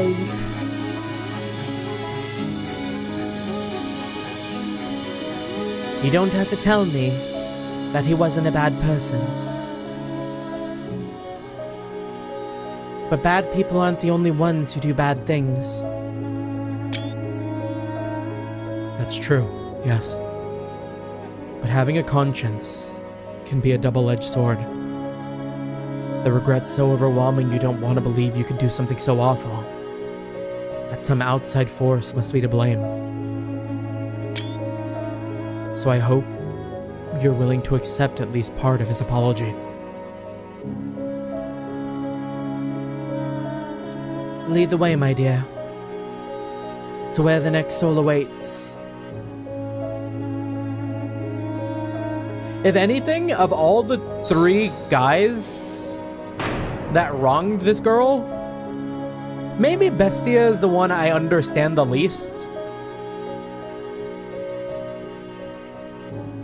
But like, I also kind of understand, but like, maybe I'm just too removed from that mentality that like, I don't empathize with him as heavily as I do like Jacopo and Mel.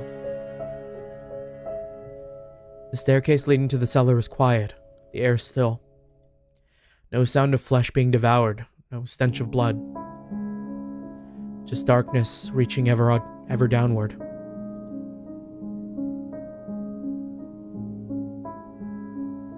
Like, I feel like I'm a very, like, restrained... Well, restrained is maybe the wrong word, but, like... I don't know if I've ever had a problem with restraint. You know, I've never really felt like I've had issues with holding back when I needed to. And I feel like a lot of Yukimasa's character is about coming to terms with being comfortable with restraining yourself for the sake of others. Like, I think one time I heard this phrase that got me thinking. Community does not exist without inconvenience. Convenience is like the death of community. Because like in a community, you need to inconvenience yourself in order to like ensure everyone is okay. Like the convenience being like, oh, like, you know, I got mine, I'm comfortable. I am not going to go out of my way to make sure that you are comfortable too.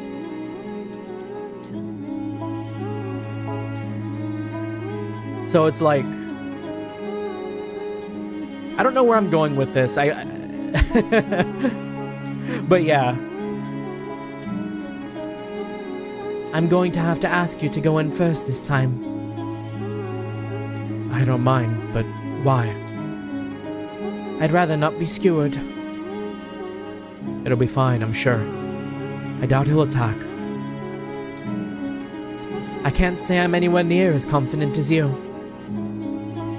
So you get to be my meat shield should anything go wrong. So that's what I am to her. We may not have bodies, but we are still capable of feeling pain. You don't have to remind me. I have to say I'm surprised you actually made it to the top of the tower. Is that supposed to be a compliment? Half and half. Regardless, don't assume you're safe just because you're already dead. If he were to attack and destroy your soul, you would be erased for all eternity. There would be no coming back in any shape or form, after any amount of time. Just something to keep in mind. I'm not worried. We shouldn't have any trouble talking to him. If you say so, then off we go.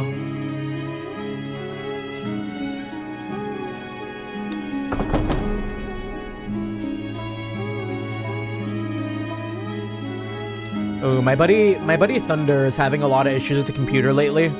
I just looked at a message he sent me. He's been dealing with his computer force rebooting and display cutting out and like overheating and stuff like that. It's like, brother's really got the works in the worst market to have to buy a new computer.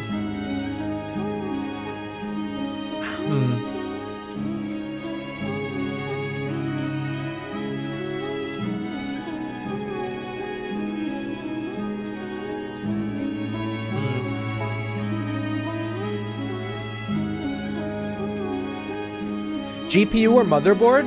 I feel like it could be CPU, RAM, GPU.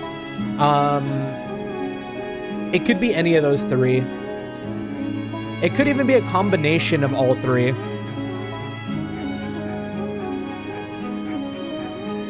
I know it's a little brief aside, but like, he's been having this issue where his display will cut out, but like Windows and his computer will still be running. And if he leaves it on too long, his computer will overheat and force reboot. Yeah, worst case scenario, the power supply's killing them all. Yeah, it might be like an under voltage thing too. Because that was something I was thinking as well.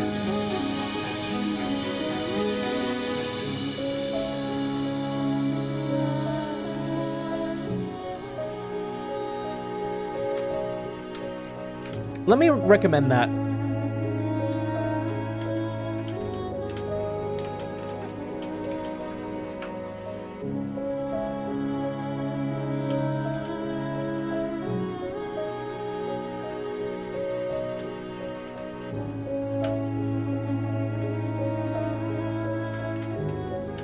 The CPU is fine.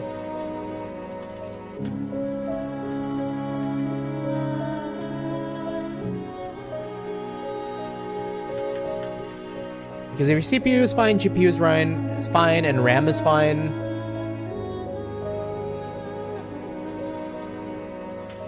And we've tested the board, all of these things.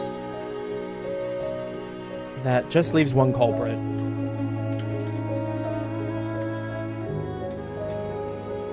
Yeah. Yeah, do a hardware test if possible, and software-wise it'd just be formatting, yeah.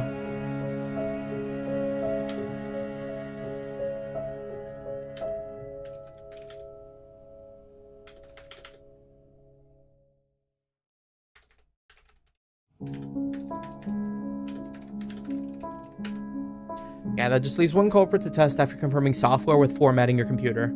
Yeah, because I'm probably going to end up formatting this dude's computer. I'll need to make sure he gets a backup and, like, you know, saves his model, among other things, but...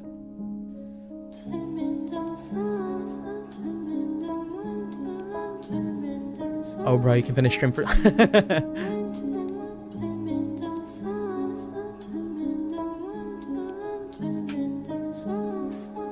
Anyways, I have a computer that I made in 2020. Oh.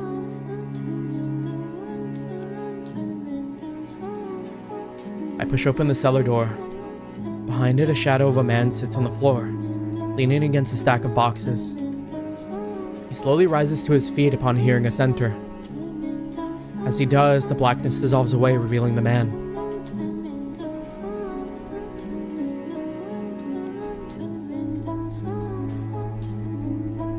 I almost didn't recognize you. I meant for you to see it another time. Oh yeah, no worries, Thunder, no worries. It kind of just caught my eye is all. Yeah, Sam, I think 2020 for me too. Prices during COVID were low due to less business. I feel like the last time I built my computer, when I had to rebuild my computer fully, I think I rebuilt my computer mostly in 2019 or 2020. And then I've had to like replace parts from then to now. Because I have gotten like, oh, you know what? I've kind of replaced most of my computer. Right now, the oldest thing that I have,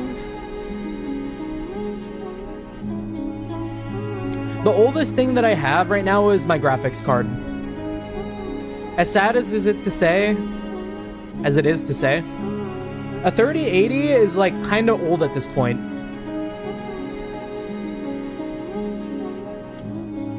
Because when did the 3080 come out?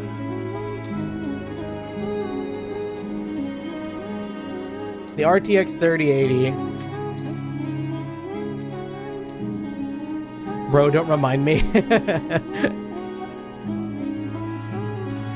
Yeah, 2020, okay. Like 2018, or 2019 to 2020, yeah. Here, let me look at a release date. September 17th, 2020. NVIDIA GPUs just won't be the same anymore, yeah. There really was just like the one generation, and then they went all in and got really weird. And now I feel like if you want anything, you need to go to AMD or like the secret third thing. Because like NVIDIA has been fumbling. Intel has been having its own share of issues. Like,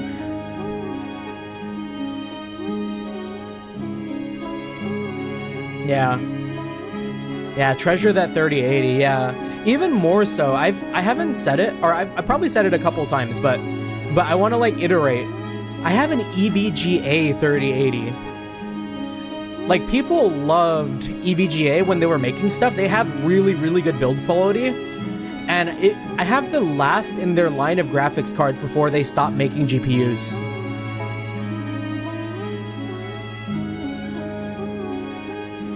This is maybe like one of the best 3080s I could muster. So I hope to God that there is no issues with it. Because we know for a fact that shit ain't getting replaced anytime soon.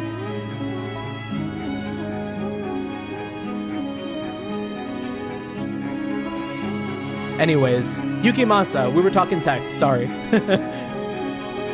Your face, it's not how I remember. It's back to normal? It's back to normal. I see. So you weren't a witch. You were a pretty human girl. You look a little like the blind girl. No, I do not. Not one bit. If anything, he looks far more like her than I. White hair, red eyes. They even have almost the same name. I think comparing her to a large, dour-looking man is a bit disrespectful. Don't pretend you look any more approachable. He's not even half the man you think he is. Is that really necessary, Morgana? He is a man. Good job, Yukimasa. Yukimasa better than most people sometimes, I swear. We love to see it. Yukimasa, maybe a fucked up guy, but he's an ally.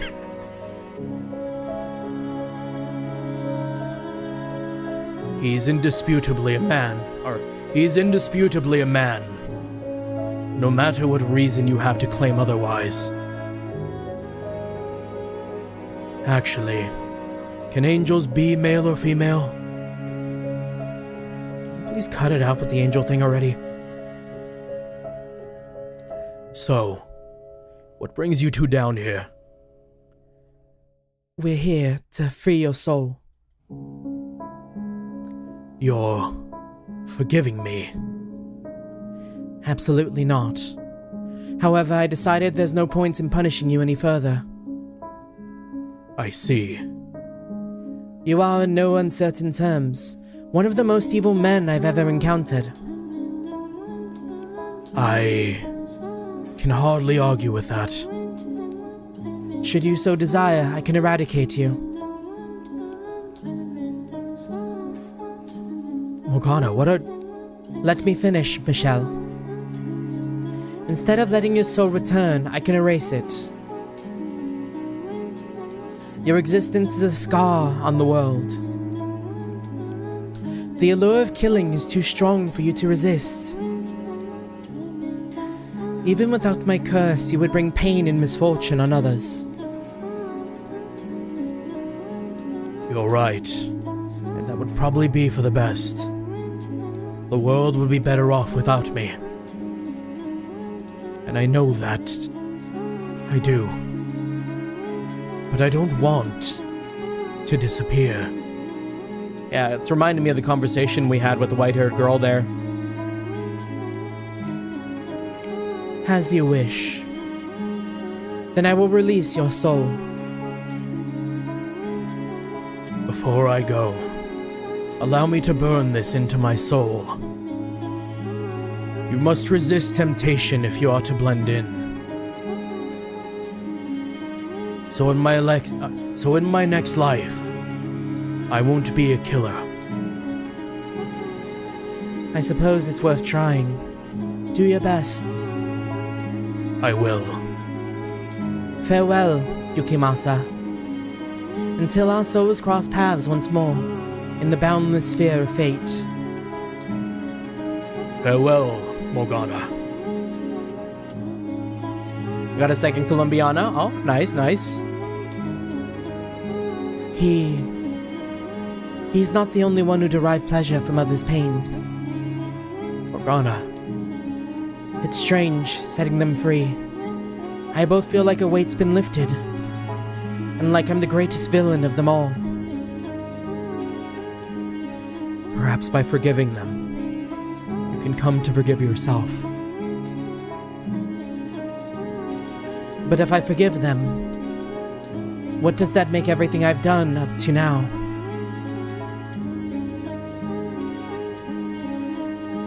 The first step towards moving on. The first step towards moving on. Could you forgive those who wronged you then?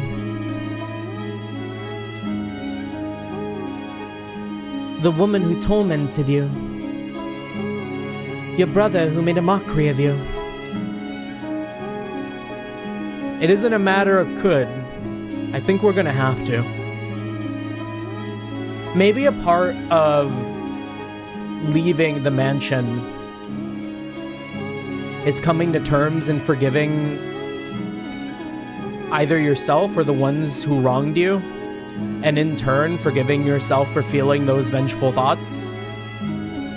So what if when all this is said and done and we've freed Morgana, the mansion doesn't disappear? The mansion just kind of exists like as a state of purgatory for us to like come to terms with and like move on. I don't know. Your eldest brother who took your life. Your mother, so unwilling to accept you, she burned you at the stake. The villagers who falsely accused you of being a witch. Your father, who raped the woman you loved. Angel Beats? Angel Beats! I haven't watched that one either. Could you forgive them? Could we?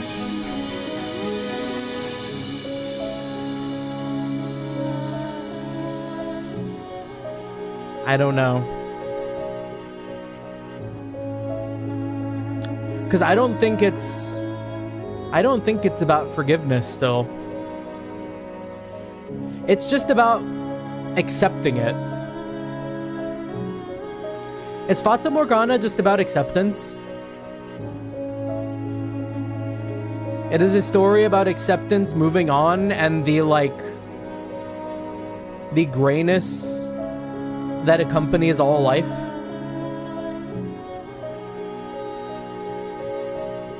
If they were willing to repent. And if they weren't, what if they showed up intent on causing you more pain? Then I suppose I'm not acting much better than any of them right now. Let's go. We have one more soul to free.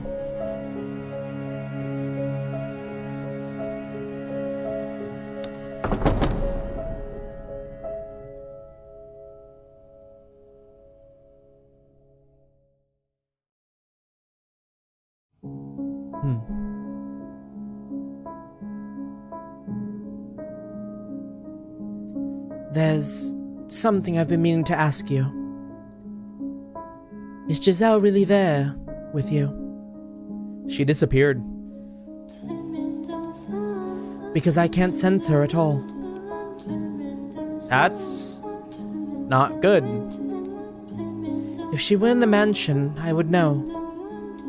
But I can't feel her presence anywhere. Be honest with me. You can't feel her either, can you? Are you sure her soul hasn't extinguished? She's here. I'm certain of it. Lost somewhere deep in the mansion's darkness. Once we purge that darkness, she should be free to return. I have faith in her. I see. Well, I'm not sure how much it means coming from me. But I hope you see her again. I will. And thank you. I'm actually rather fond of Giselle. Although I suppose it's hard not to get a little attached to someone you've spent several hundred years with. Just attached?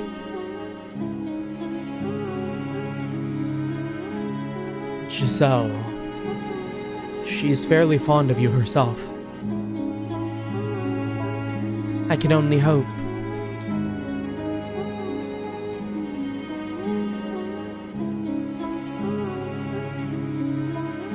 The smell of cigarette smoke seeps through the cracks in the den door. It's perfectly quiet behind it, however. No chatter or clackering of billiard balls.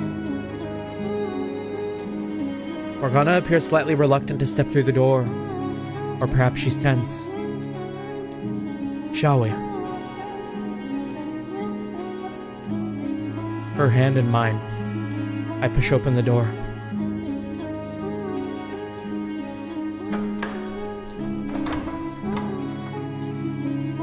A shadow is perched on the edge of a dark green rectangular table.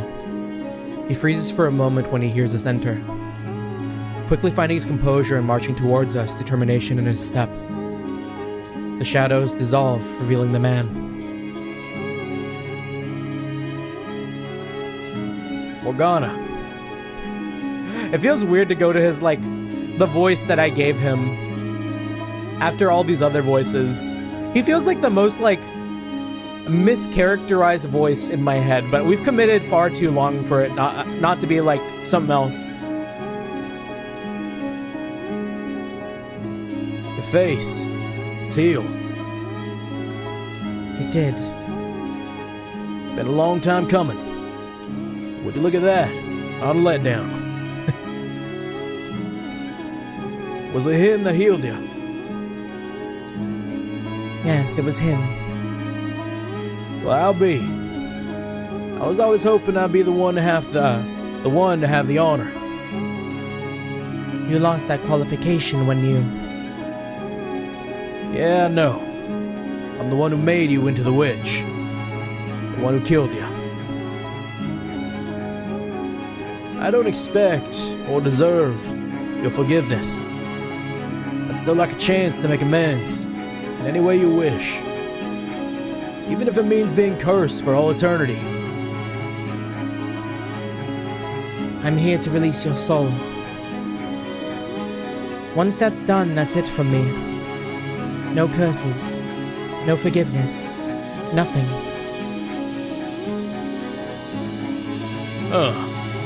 So you're cutting ties completely.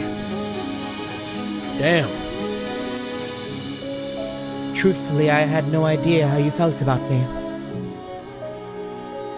But that ship sailed long ago. Far, far too long ago. I know. Nothing can change how I feel about you. Not anymore. I bet. I'm going to release your soul now. Could you hold off on that for a moment? I don't expect you to reciprocate, or even accept. But if I don't put my feelings into words, I'll never get them through to you. I think that's how she put it anyways. Yeah, taking a little Maria inspiration there. So I ask you for this one last chance to put them into words. Morgana. Fine. The girl with the white hair. My wife. My wife. Michelle. Whatever. Something about that name always felt off to me. I can never shake the feeling that calling to that was somehow wrong. When I first saw her, first saw that smile, I was dead certain that she was what had always been missing from my life. That I'd finally found what I'd been searching for. And now, I know why. Because I felt you in her.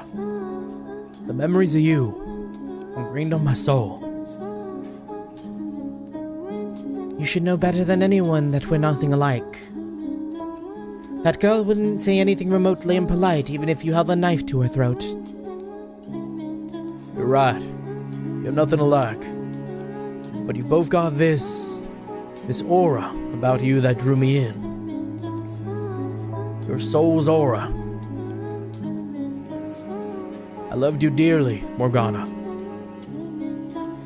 I've got no right to ask anything of you, I know. But could you maybe smile for me? Just once is all I ask.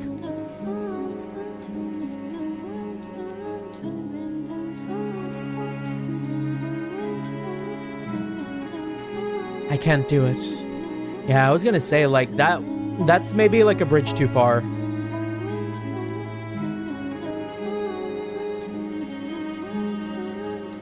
I should. I know I should. That it would let us end things on a nice note. But I can't force myself to smile. It wouldn't be fair. Yeah, I guess you're right.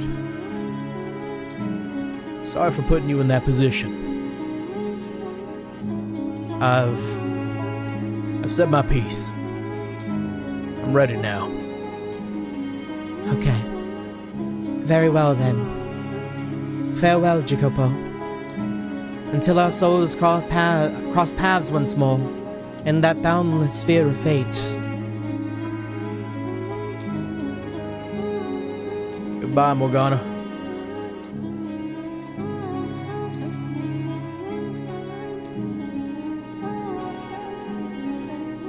We couldn't have done anything else for him. Such as...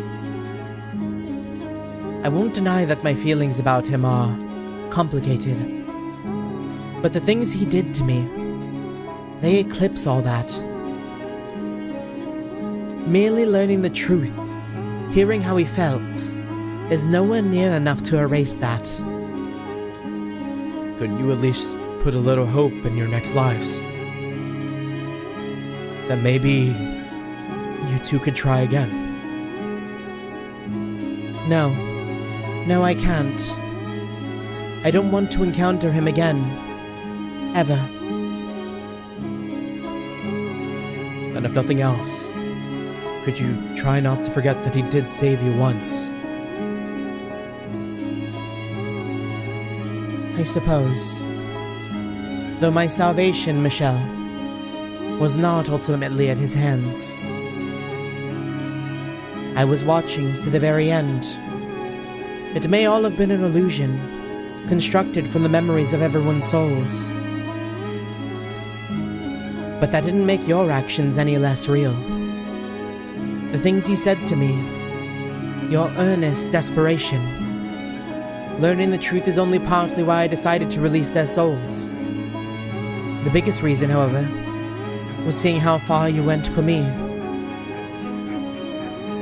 If you hadn't been there for my death, if you hadn't done what you did, then I would not have freed them. Nonetheless, it's unfair of me to wish you'd shown him that smile instead. Yeah, there's that smile. Morgana?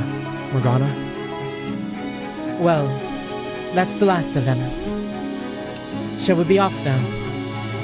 The front door should be open, now that I'm not willing to close it, now that I'm not willing it's closed any longer. Shall we take our leave of this house? What about Giselle? Oh shit.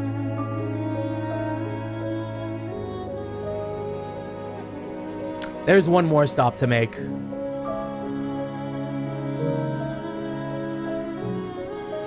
There's still one more soul that needs releasing. Be my guide.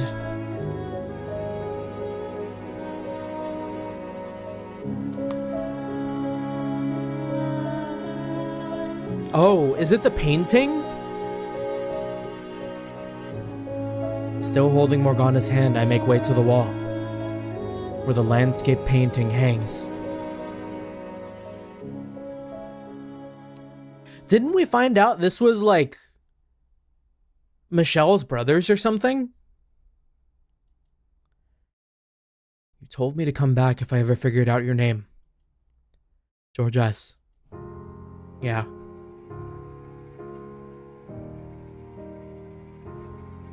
Hey, Michelle. Hello. Wait. Yeah. How'd you figure out it was me? Of course I'd recognize my own brother. Well, granted, I didn't recognize you at first. It's not every day your big bro winds up as a painting, huh? It came as quite the surprise when I finally made the connection. I'll bet it did. Oh, hold on a minute. Oh, that was Morgana? Hold on a minute. You two are brothers. I assumed you knew. Hello there. Quite the companion you got there, Michelle. So, what brings you to my little corner of the house? I've decided I'm going to extinguish the mansion. Oh, really? Well, isn't that something? You act like I just told you what I'm having for supper. This place is going to disappear. Forever. Well, yeah, sure, but what brought this on? I've lost interest in cursing them. Ah, now that's some good news. You seem to get along surprisingly well with her. I'm out of the hoo-ha and nobody else to talk to would do that to you. Not that she ever gave me the time of day much. You expect me to stand here and listen to you yammer on for hours on end? The only thing you're good for is tossing rubbish into. Wait, so she was the one who put the master bedroom key in the painting? As she was. Just tossed her right in without even asking. Why would you get rid of the key to my room? Or why would you get rid of the key to my room? I had no use for it. And being in that room always made me uncomfortable. It has this terrible warmth to it. I couldn't stand it. Huh. Sure glad she only tossed the key, though. Would have been bad if she'd thrown me out with it. I didn't see the need. I did find it curious there was a soul here I hadn't summoned, but you were ultimately harmless. So Michelle was the one who summoned George S. here then. So I simply pretended you weren't there. So she ignored him for hundreds of years? I understand now that what you meant, Michelle, when you said this world didn't only belong to me. Your brother was able to find his way here because it's a place deeply bound to your soul. I'm no expert on none of the spiritual stuff. All I know is one day I was just here. Here and full of regret. So if I had to guess, I'd say I probably ended up here because I wanted to be somewhere I could feel you, Michelle. George S. Would you be kind as to let me apologize? I know quite well how sorry you are. And you've already apologized once besides. I went years not seeing you, not hearing from you, not having any idea what you thought about me. So when I got that painting, it was a huge blow to me emotionally. But talking to you again has reminded me what kind of person you really are, George S. You didn't mean to hurt me. Nope. Honestly, I had no idea what I was doing. Mom said paint it, so I painted it. And when she told me she sent it off to you, I didn't really think anything of it. Never even crossed my mind to think about how you felt out there all alone. The kind of pain you were going through just because the way you were born.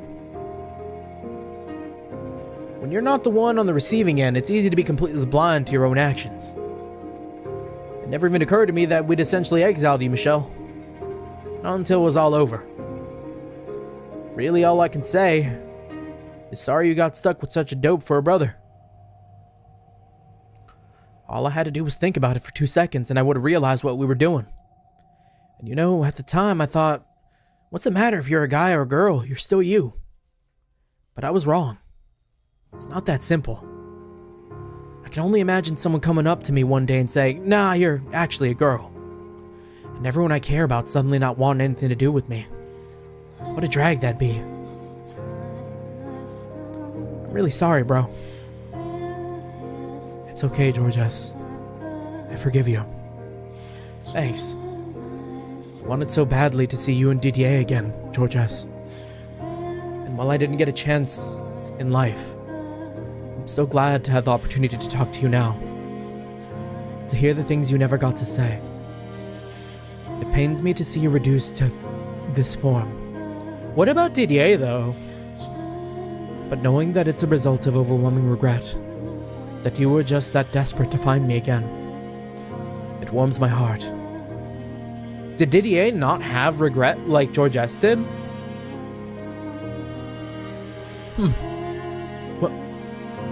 What on earth was that? Let me try my damnedest not to burst into tears. I don't think it worked very well, though.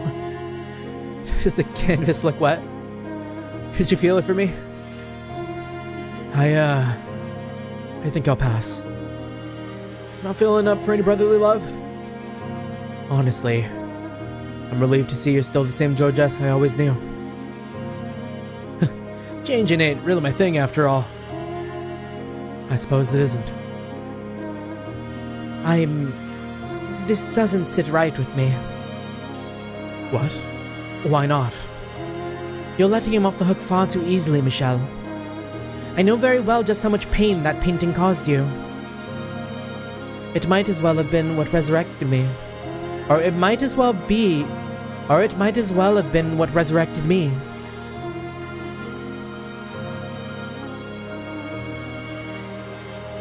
I've moved past that, though. Make him pay for what he did. Scribble on him. Give him a silly mustache.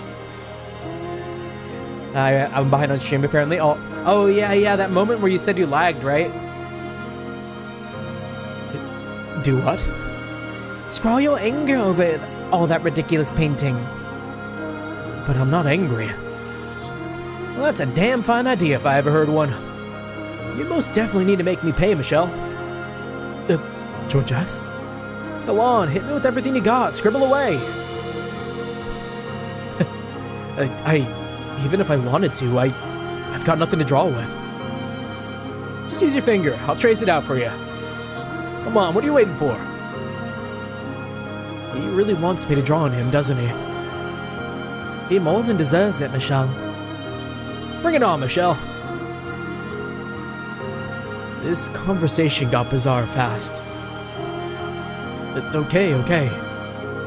I'll draw on you. Did we get to choose? Oh, we got to draw we got to draw everyone together? Oh my. And now that is downright ghastly. What? You might actually have potential, Michelle. Voodoo dolls are the last thing I expected from you. 4 of them at that. And a demonic being alongside them. Yeah, no Amy. Fuck Amy. Oh, I can just feel your burning rancor, Michelle. That's not what I drew at all. Then what is it? It's not important. Yeah, let me take a look at this. It's like, is it Mom Georgess or yeah, Georgess, DDA, Michelle, and the weird cat? Or could this be like Giselle? Yeah. Yeah, father didn't even... I was thinking like, yeah, what's Michelle's like connection to his father, right? I mean, I know his father wanted to kill him. But like, does that mean he never really connected with his father in the way that like he was always a stranger? I guess, yeah.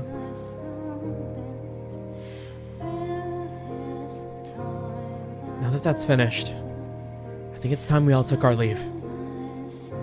Oh, I can come too? Well, I might need a little help with that, Michelle. As you can see, walking ain't one of my talents. There is a connection, but that'd be too wild for me to mention here. Okay. That's alright. I'll carry you. Yeah, we didn't really spend much time with the father. Other than the fact that the father was like a fucked up guy. Careful, take me off my hook. By all means, feel free to drop him, Michelle.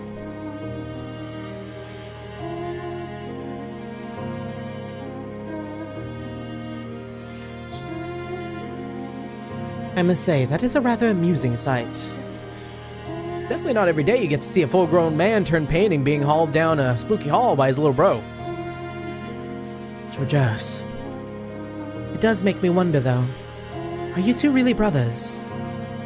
I have a hard time believing you share even a drop of blood with this obnoxious lout, Michelle.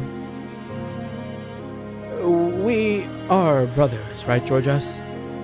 Whoa, don't you start questioning it too, Michelle.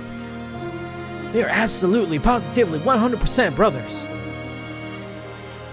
She has a good point, though. We don't even look that much alike. No shocking family plot twist here. I've known you since you were a baby, Michelle. Maybe you were secretly illegitimate, Georges. Or maybe you were secretly illegitimate, Georges, not me. You're not going to let go of this, are you? I'm just playing with you. Oh my god. You just laughed. Yes? What? I didn't get to see it. What was it like? Give me all the details. An ordinary laugh. Is the world ending? It's not that big a deal. I laugh just like everyone else. No, you most certainly do not. Nope, you definitely don't. Well, so much for my tearful reunion with the brother I always knew and loved. Anyways, since we're breaking character here, how about one from our favorite witch too? Georges is funny. He's a fun guy, but Yeah, I mean, he also kind of did not contact Michelle, but like, I can't hate him. Anyway, since we're breaking character here, how about one for your favorite witch too? And no cackling. That doesn't count. Excuse me, why would you want me to?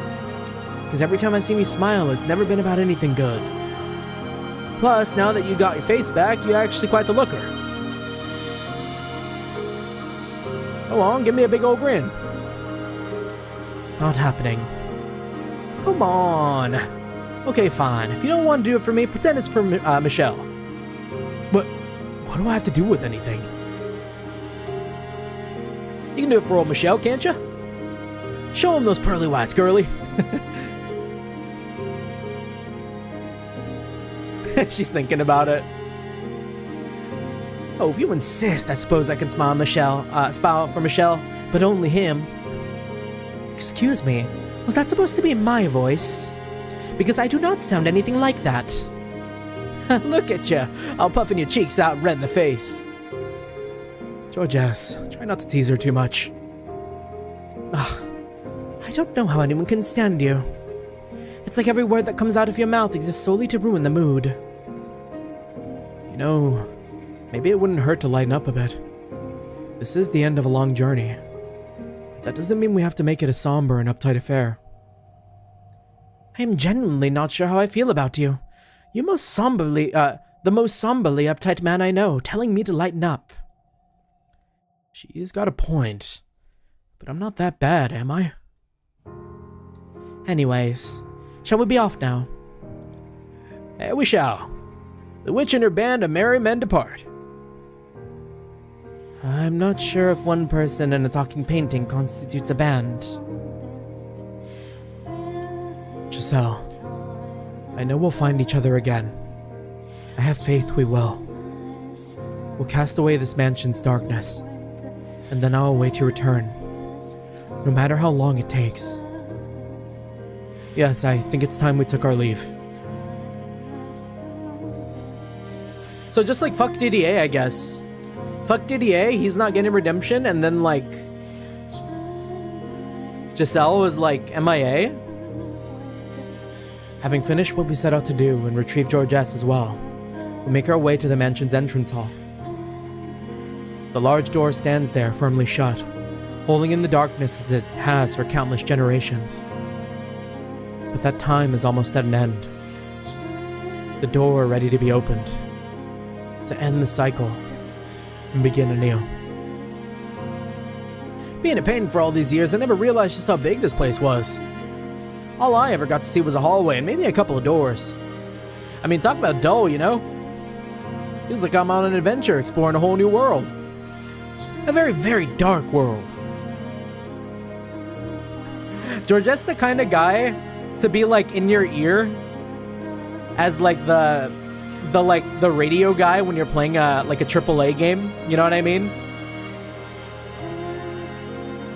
He'd be the type to be like, now focus up, Michelle. If you bring me upgrade materials, I'll make you a better thing. I'll paint you a better picture. Yeah, the annoying narrator. Michelle, would you mind shutting him up? If only it were that simple. Can you blame me for being talkative? It was a lonely life. That would be fine if you had any concept of the appropriate time and place to be chatty. Are you aware of where we are right now? The entrance by the look of things. Precisely. The end to a centuries-long act of vengeance is but a few feet beyond that door. And you're chatting away like it's another day at the court. Try to maintain at least a semblance of gravity, would you? Starting to notice you're rather ceremonious, aren't you, Morgana? It's a day to be celebrated, not to be all stiff and no fun allowed. Are you not at all worried? There's no guarantee hope lies beyond that door. After all, when the mansion disappears, so too will we. That's the rightful state of things. Our present forms may cease to exist, but our souls will live on. so long as they do, we will eventually return to the world. Let us press onward, not fearing a temporary end. Well said, Michelle. 5 feet, you'd have just swept me right off him. Georges, I'm beginning to wonder what would happen if I threw you at the wall. Now, let's not do anything hasty. Oh, for God's sake. You're the guide. So let's go then, shall we? Morgana's right. There's a severe lack of gravity to the affair. But thanks to Georges' lackadaisical nature, whatever fear I had is gone as well. His ever-playful interaction brings me back to when I was alive. To when it was me and my 2 brothers. Fond memories of the times we had together. Of the admiration I had for them. Of me chasing after them. Nothing can possibly replace those days.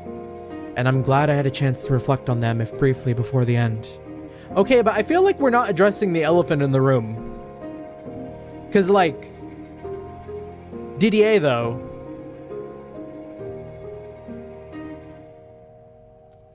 I take a few steps forward, stopping just in front of the door. And Morgana steps up beside me. I envision the light that lies beyond it, radiant and white, waiting to rip through the darkness. The light we seek, that we've long sought. I take in a deep breath. I look up at the door, place my hand on its hard surface, and push it open,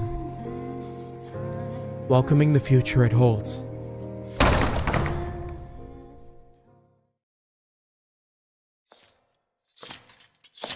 Oh.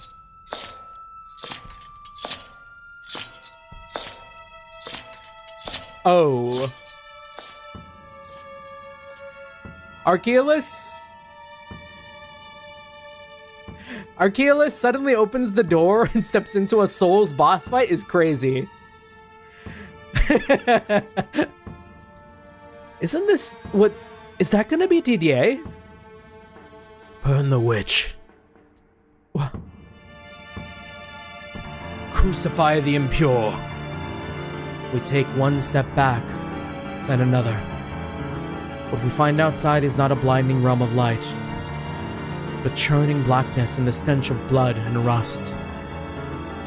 Metal planks, growing louder with each heavy footstep of the approaching night.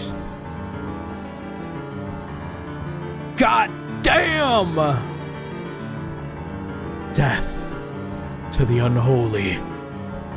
3 days and 3 nights, hanged upon the cross, purified by the fires of heaven. Death. What's going on? I never summoned this thing. He looks hot. I mean, yeah, he is hot, but like...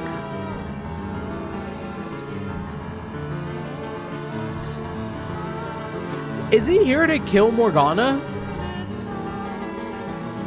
Is he here with the intent to save Michelle? Or is he here to just murk Michelle again? Because, like,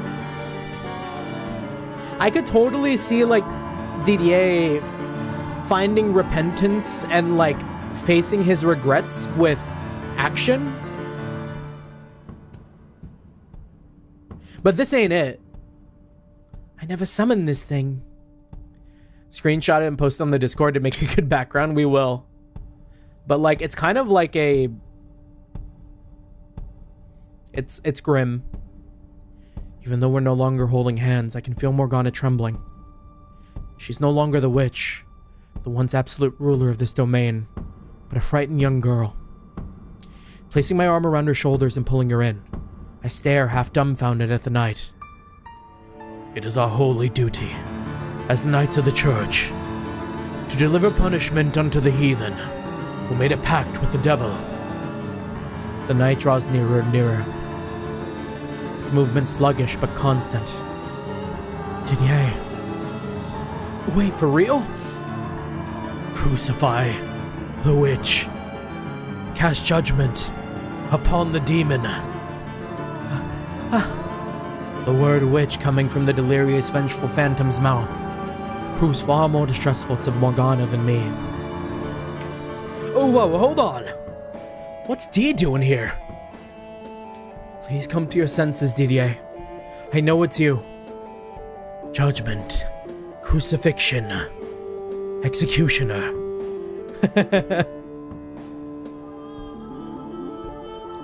I don't know, like... Yeah, the eyes are closed. Yeah, he is...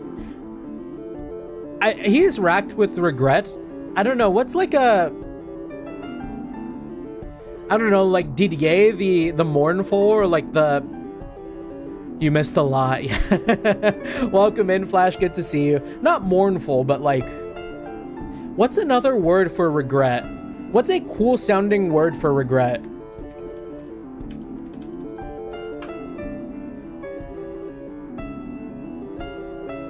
Lament?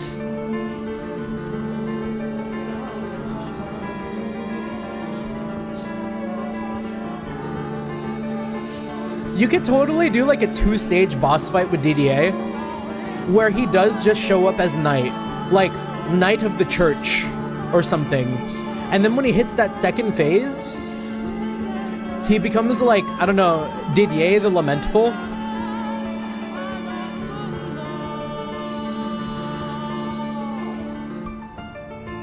Or like something, I don't know. Or you could even like switch it up and be like Lamentful Knight, or like Knight of the Church, yeah. Knight of Sorrow of Lament, yeah. Yeah, Blind Holy Knight's crazy. Damn, that's fire. Judgment, crucifixion, execution. No, I'm not a witch.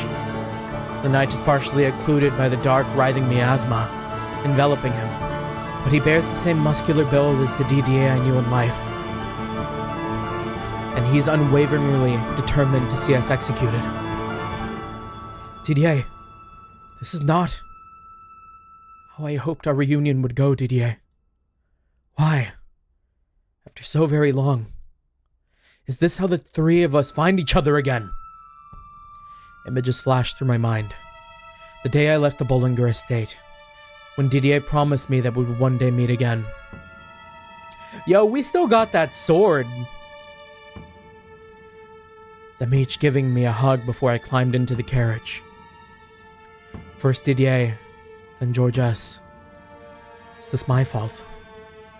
Is he here because I wish to be reunited with my brothers?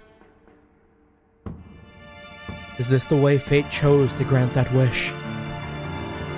Burn the witch. Huh. Well, look at that. Guess I'm not your only blockhead brother, huh? Georges, before you get any bright ideas, Michelle, it's not your fault our long-awaited family reunion didn't quite go as planned. Just like me, D cursed himself.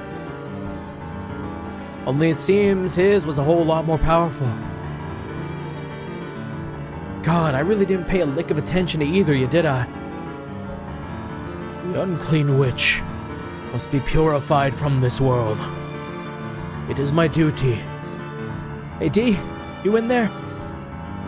I shoved a whole lot of crap onto your plate.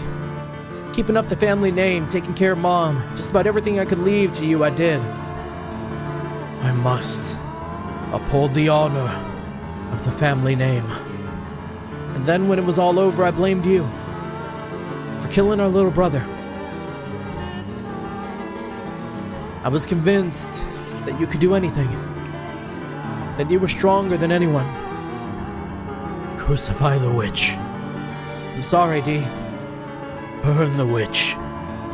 He continues his plodding march forward, seemingly unaffected. It's impossible to tell if Georges' words are getting through to him.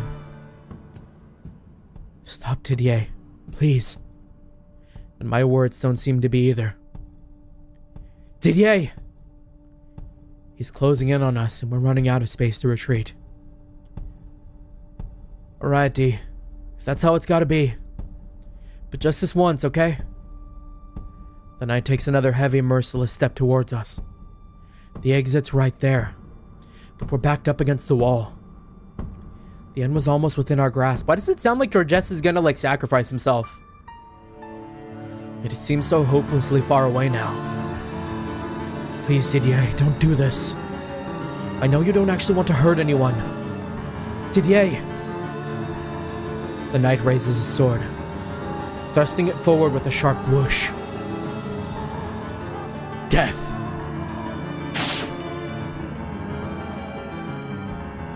But then, breaking free from my grasp, the painting leaps into the— Damn it, man! I'm really sorry. You got stuck with a pair of dolts for brothers. Georges! The next second, my eldest brother's blade pierces Georges. Georges! Georges! His form wavers momentarily before fading into the darkness, his voice lingering behind. Don't worry about me, Michelle. I got my share of redemption already. I know we can be a bit of a pain, but do for D what you did for me, would ya? And go on. Call out to him. Suck in a big old breath. And call out to our brother with everything you got. Georges!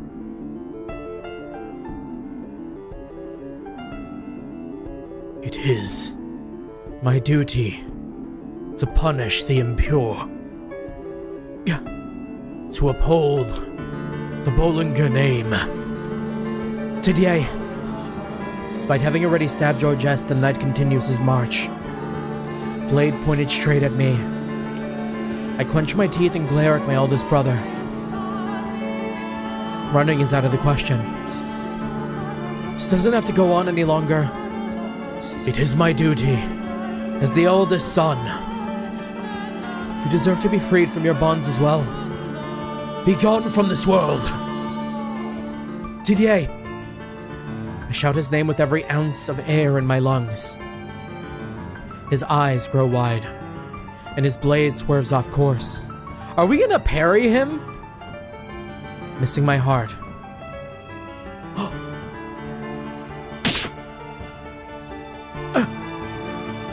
And piercing my gut instead.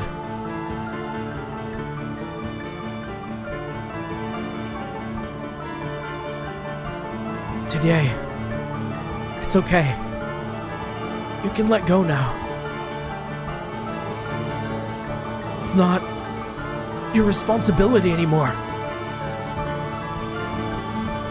You have no duty to anything anymore. Didier! I reach a hand out for my brother. Blood spills from the hole in my abdomen in rhythmic spurts, and I can feel something hot raising in my throat. But that doesn't stop me. That doesn't stop my hand crawling through the air towards him. He's my brother. I have to do whatever I can for him. Free him. Bring him back. Didier, there's nothing here. In need of your judgment. With shaking fist, I clasp my brother's arm.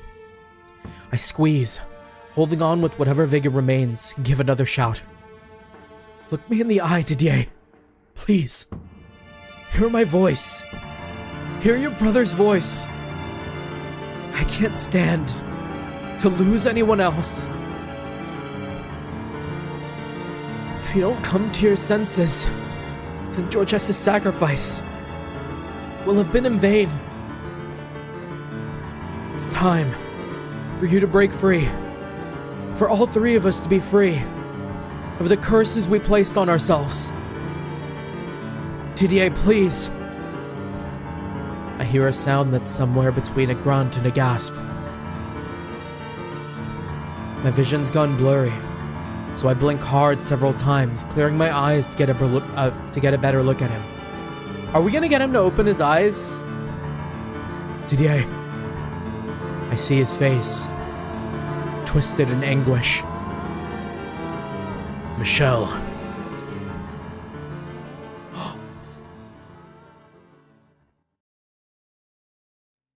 Didier. Oh, thank goodness.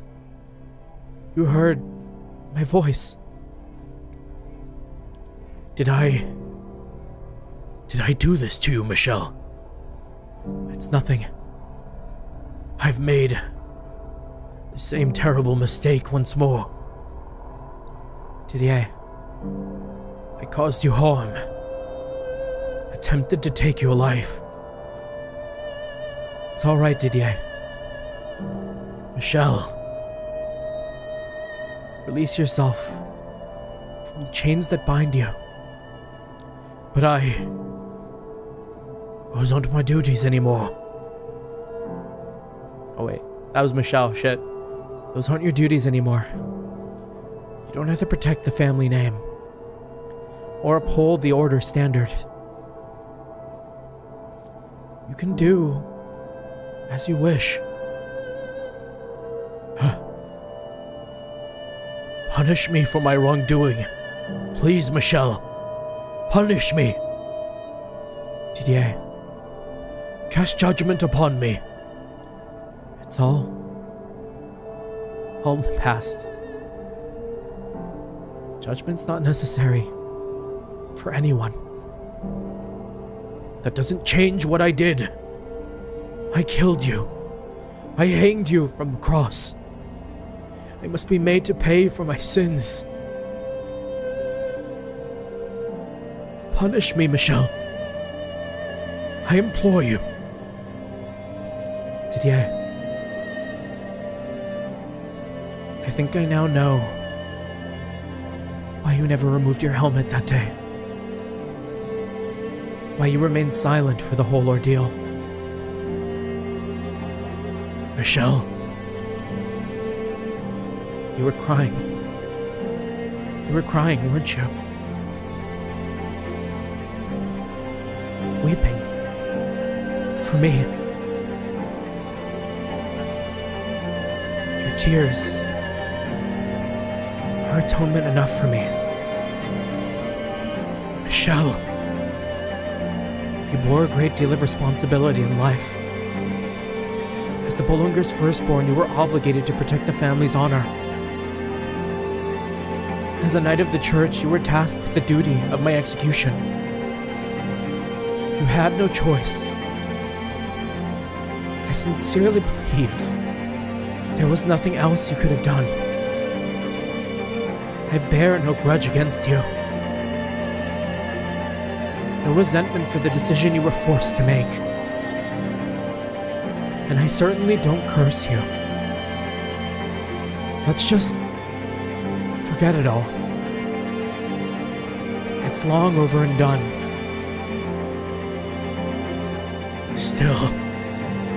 Still, it was a mistake I should have never made.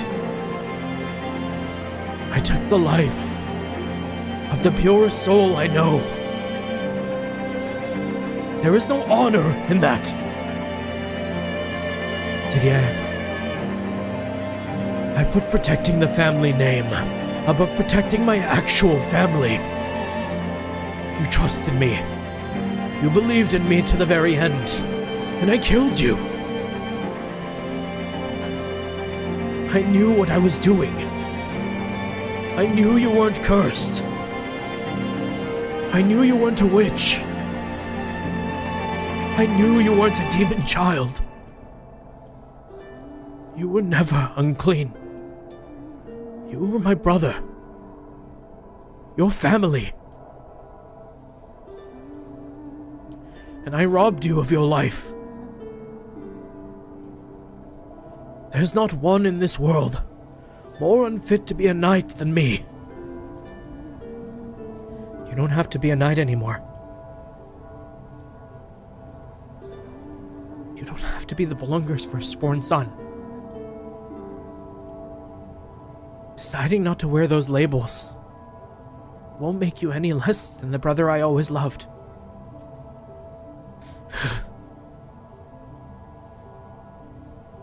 I'm honored to have been born in the same family as you.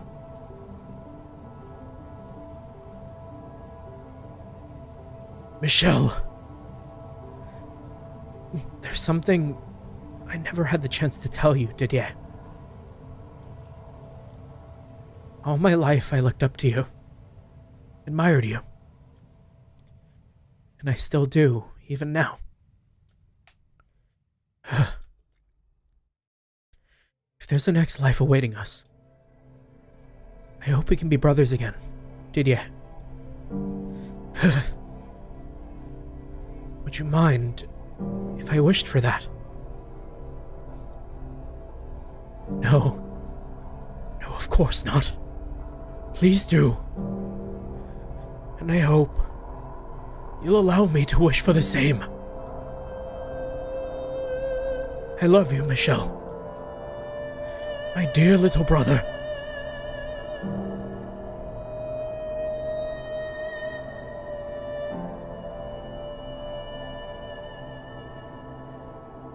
Upon those words, Didier's phantom begins fading away. A white mist that almost looks like it was made of undulating particles of light rise up around him.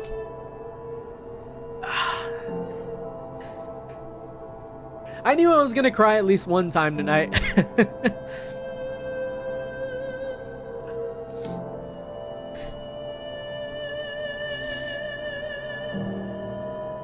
Yeah, only scene that genuinely made me cry was the ending of Crisis Core Final Fantasy VII.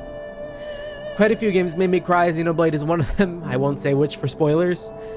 And then, VN does it more personally, even has the Nakige, a crying game. Oh, man. And before he's completely enveloped, I catch a glimpse of the tears streaking his cheeks.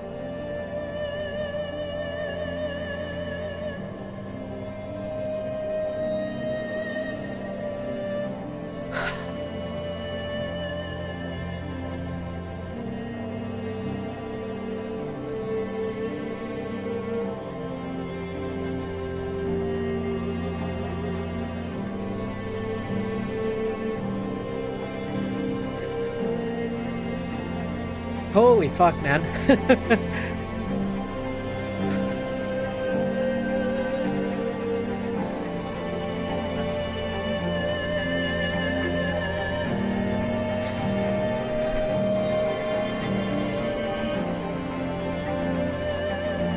Ah, that line.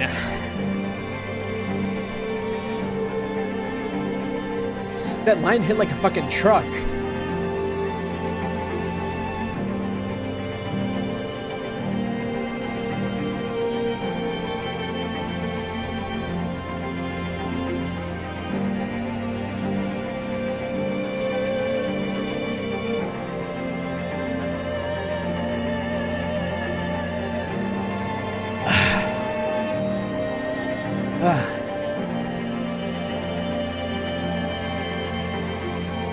It's the first time I've ever seen him crying.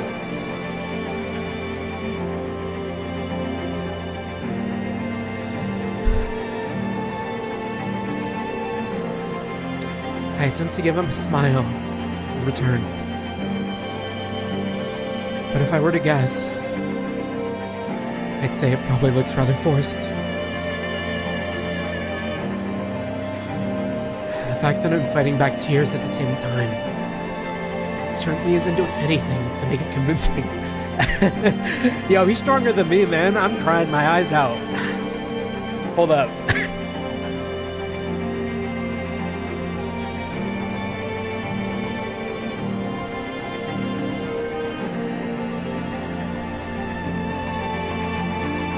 The fact that I'm fighting back tears at the same time certainly isn't doing anything to make it more convincing.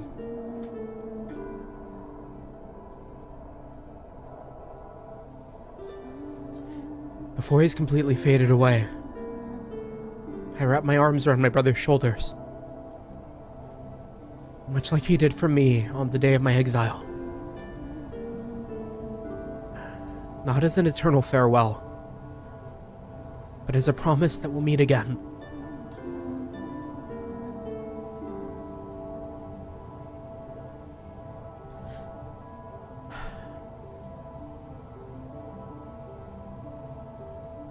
Didier, Georges,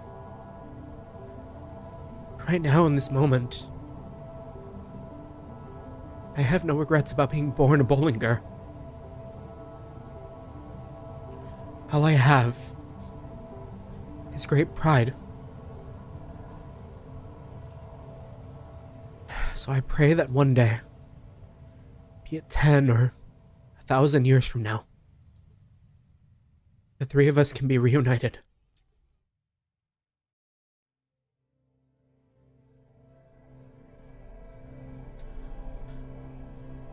I've got a number of things going through my mind right now. Morgana. I'm just not sure how to put any of it into words. Don't worry. Those words say everything.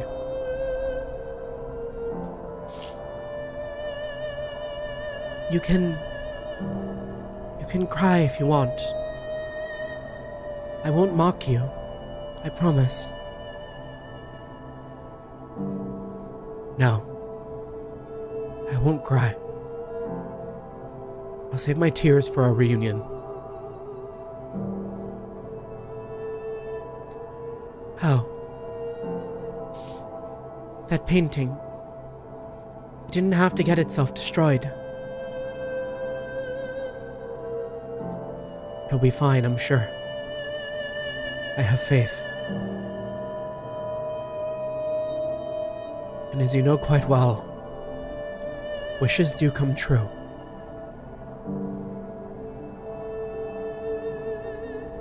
Would you mind giving me a hand, Morgana? I'm going to need a little help getting back up.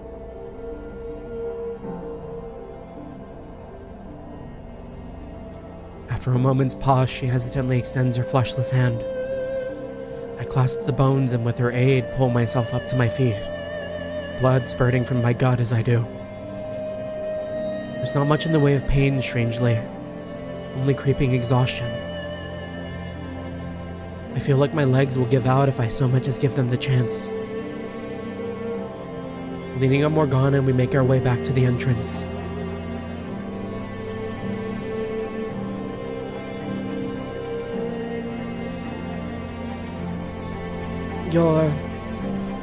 You're not going to disappear, are you? Don't worry, Morgana. I won't disappear. All right. Let's open the door. Together. Bring light into this world of darkness. Move forward. Start anew. Brighter. Let's. I take in a deep breath. Look up at the door. My eyes on the future. It's time to open the door. Not to an ending, but the door to a new beginning.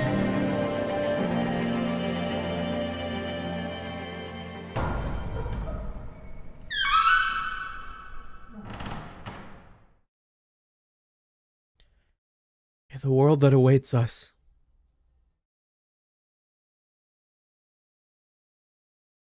Be filled with light.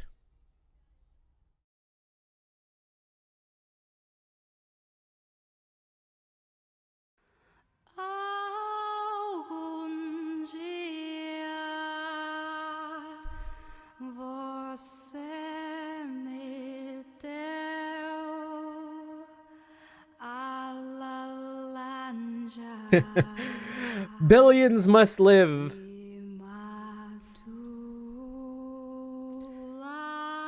Immersed is this song though too. Immersed in near blinding light, we press onward. It's white in all directions, not the tiniest speck of color to contaminate it. In fact, the concept of direction doesn't seem to exist in this world. Only pure, never-ending white. Actually, no. That's not right, now that I consider it. I was thinking of white as the absence of color. But white, the color, fills this plane. It's all disappearing. We made the right choice, didn't we? Yes. This is how it's meant to be. You're a rather impressive man, I hope you realize. Not only did you free 3 trapped souls, you also saved your brother. I didn't do any of that alone. Without help, I wouldn't have made it this far. I would have shattered it again, until nothing was left. And Giselle gave you that strength. She did. So what? You going to wait here for her? I am. In that condition? I won't let myself disappear before she's made it back. Do you remember the warning I gave you in the mansion? About how if a soul is damaged and destroyed, it's wholly and utterly erased from existence. Never to return in any shape or form. If you lose much more blood, that's what will happen to you. You will be erased forever. Don't worry. I won't let that happen. You push yourself too hard, Michelle. I feel like you've hurt in some way almost every time I see you. Though I suppose about half of that would be my doing. You may have caused me some pain, but I also wouldn't be here without you. What? I mean it. Yeah, like, it's all part of the journey. She was here and, like, responsible in a way, inadvertently, for us coming to terms with, like, our brothers, right? Because if it wasn't for her, we wouldn't have the opportunity. It would have just been sad, and it would have ended. And here it's like getting that chance to say goodbye, to not let anything go unsaid.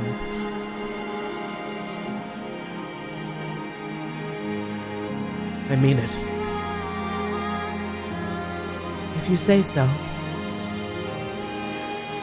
Besides, I've practically only ever seen you hurt too. I suppose so. Whatever form your soul may assume in your next life, I'll be praying there's far less pain in it for you. This is why I'll never get along with you. Always concerned about others. Can I ask you something? If you were to be born again, would you want it to be a full male body? That's what I've always wanted. So yes, I would. In your next life, if you have one, do you want to see Giselle again? Absolutely, I do. And what if you could only have one or the other?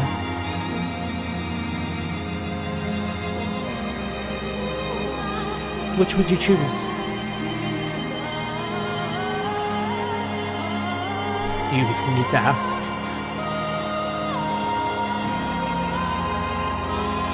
No. I suppose not. You know, I'm neither a witch nor a saint. Just an ordinary, powerless soul now. So my wishes aren't likely to cause any more miracles. But I think I'll wish for something anyways. For what?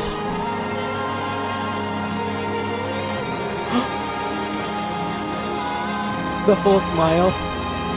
Not telling. Well, I'll be off then. Alright. I didn't think it would be so difficult to come up with parting words. You can say whatever you like. The first thing that comes to mind is fine.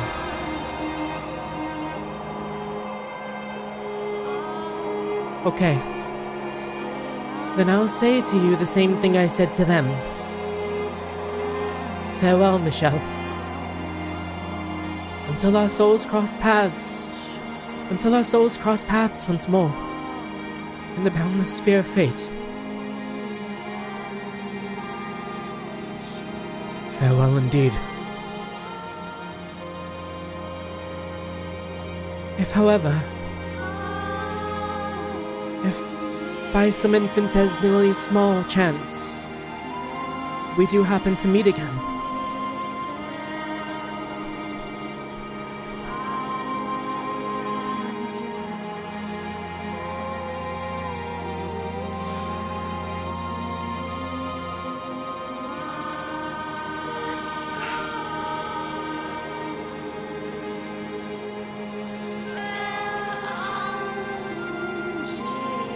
Fuck, man.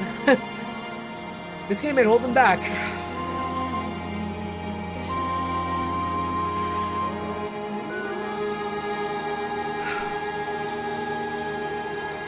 This game ain't holding back.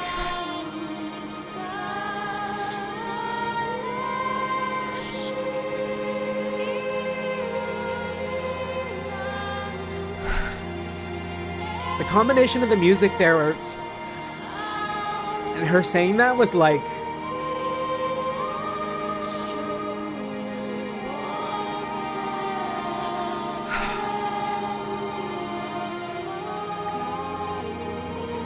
Oh, that's incredible.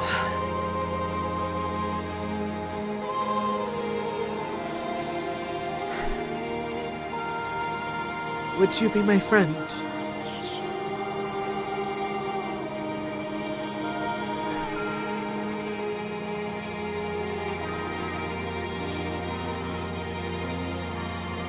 Morgana. Absolutely. I wouldn't want it any other way. I'm not a nice person, you know. I'm nothing like the white-haired girl. I'm sure I'll be off-putting and rude. To cause you much grief and pain. Don't worry. I'm resilient enough to handle a little pain without pulling away. You're fine as you are. You don't need to change. So let's meet up in our next lives and become good friends.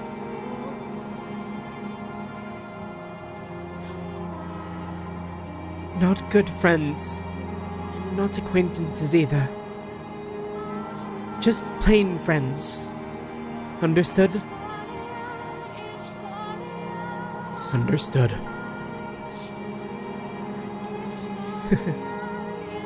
I'm rather looking forward to it. Now, this is goodbye for real. So I suppose I'll part with some uncharacteristic honesty. I'm glad to have had you in my life, Michelle. Thank you for everything. Morgana. Farewell. Until our souls cross paths once more.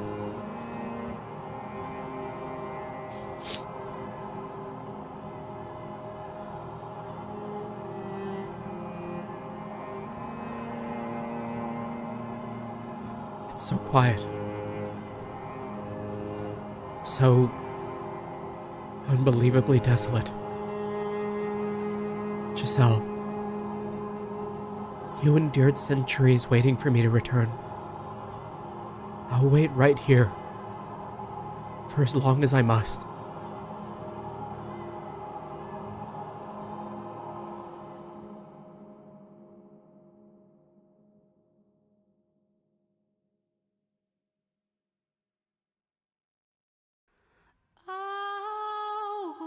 Did the music mean to stop right there? Because that was perfect.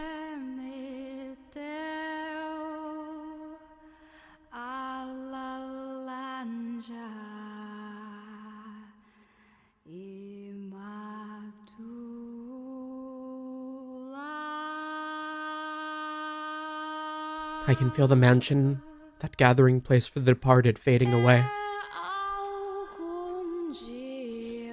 I did it, Giselle. I broke the curse. I cast off the darkness. I saved Morgana. And all the other souls trapped there. I couldn't have done it without you. I miss you, Giselle. All I want is to see your face. To hear your voice. Feel your warmth. Tell you how much I love your smile.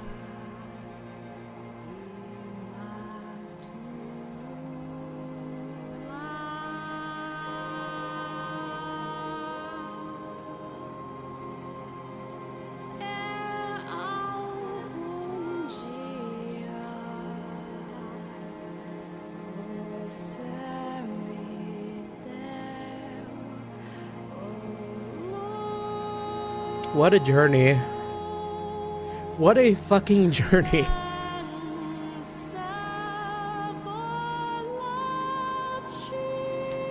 Where are you, Giselle?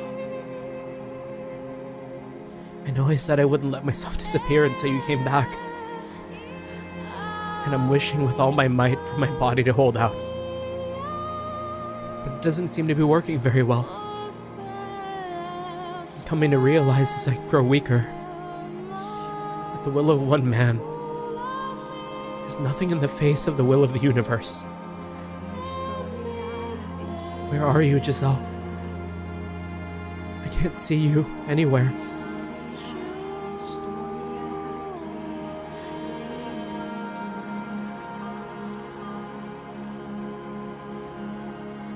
I think she's there.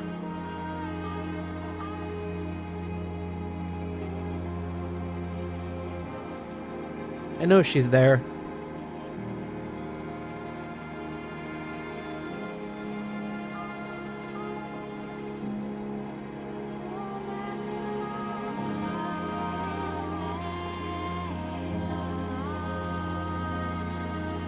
I can see right through my hands, Giselle. My lower body is already gone. And the rest of it is following. I hope you'll still be able to find me, even without a body.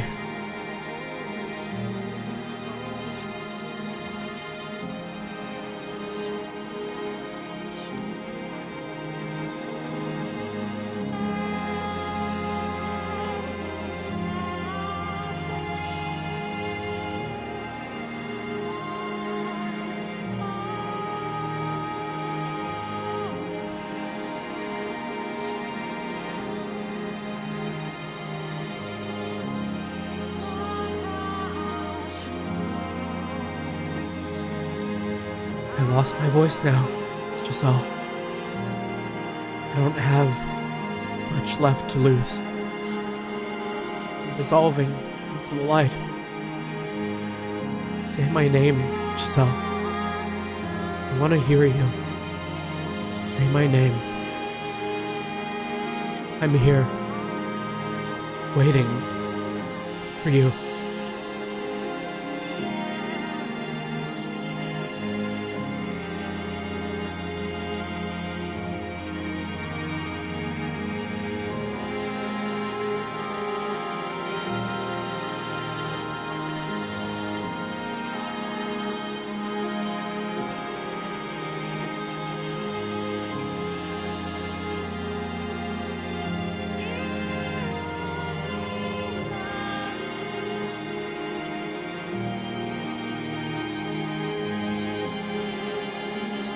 Where are you, Giselle? Am I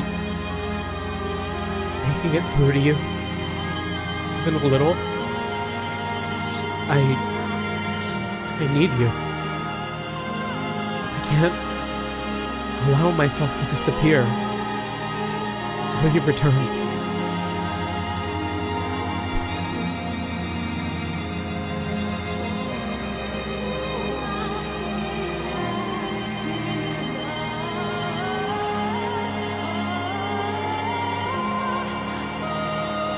Please give Michelle this, man. Please. Just something.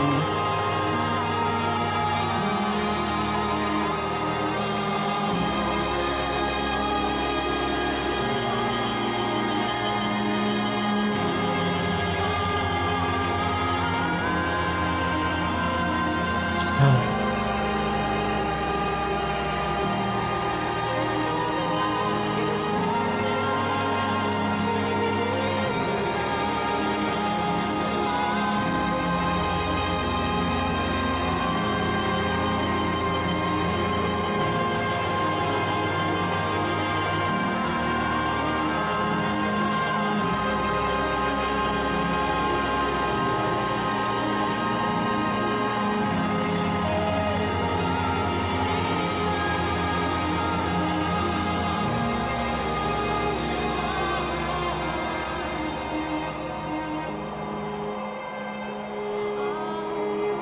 Michelle.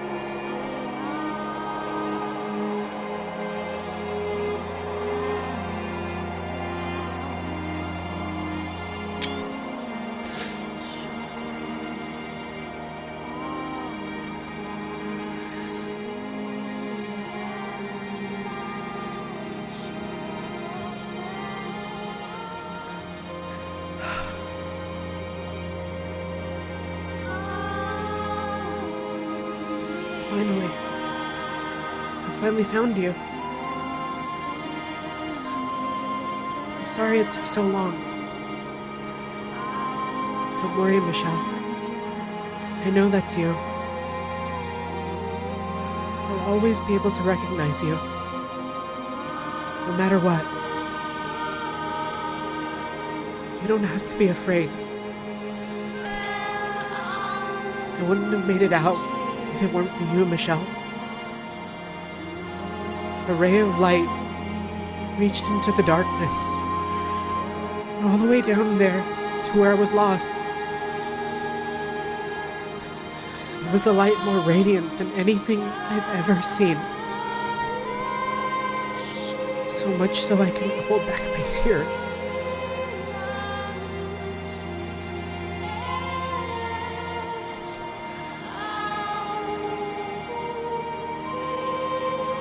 I fought so hard, so very hard. I broke the mansion's curse, released it from the darkness. I was right about you. You are strong, immeasurably so. Can you hear me though? Can you hear me there, Michelle?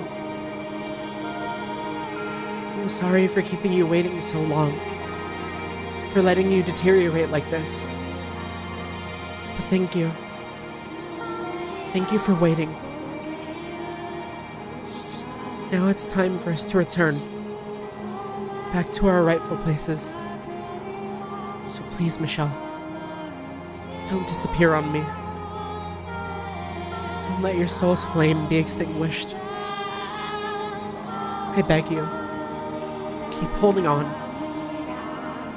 There's still so much I need to tell you. I want to hear your voice. I want to feel your arms around me once more. I don't care when, as long as I can have that someday. So that means I need you to not disappear on me. Michelle. Michelle.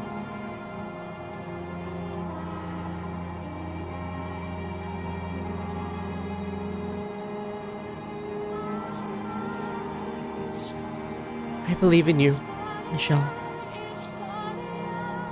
I believe you're still there. That you're still holding on. So I ask that one day, He'll come and take my hand again.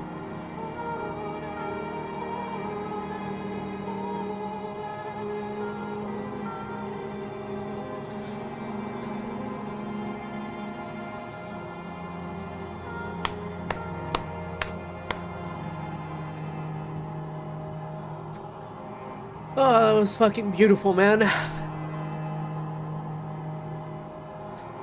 Oh, that was so good.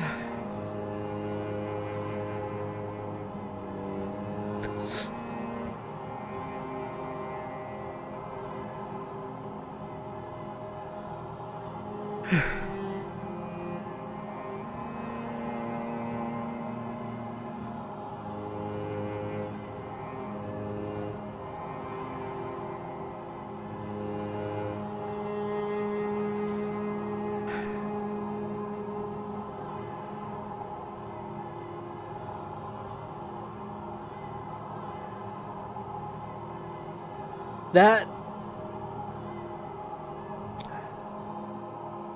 that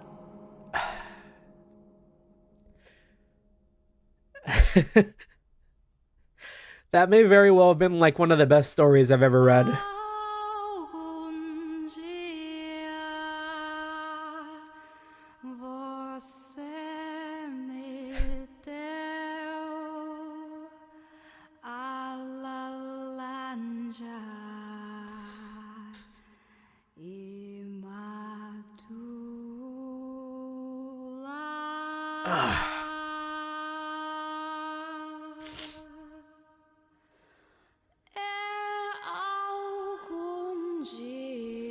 Yeah, great visual novels have you staring at the screen credits for a few minutes.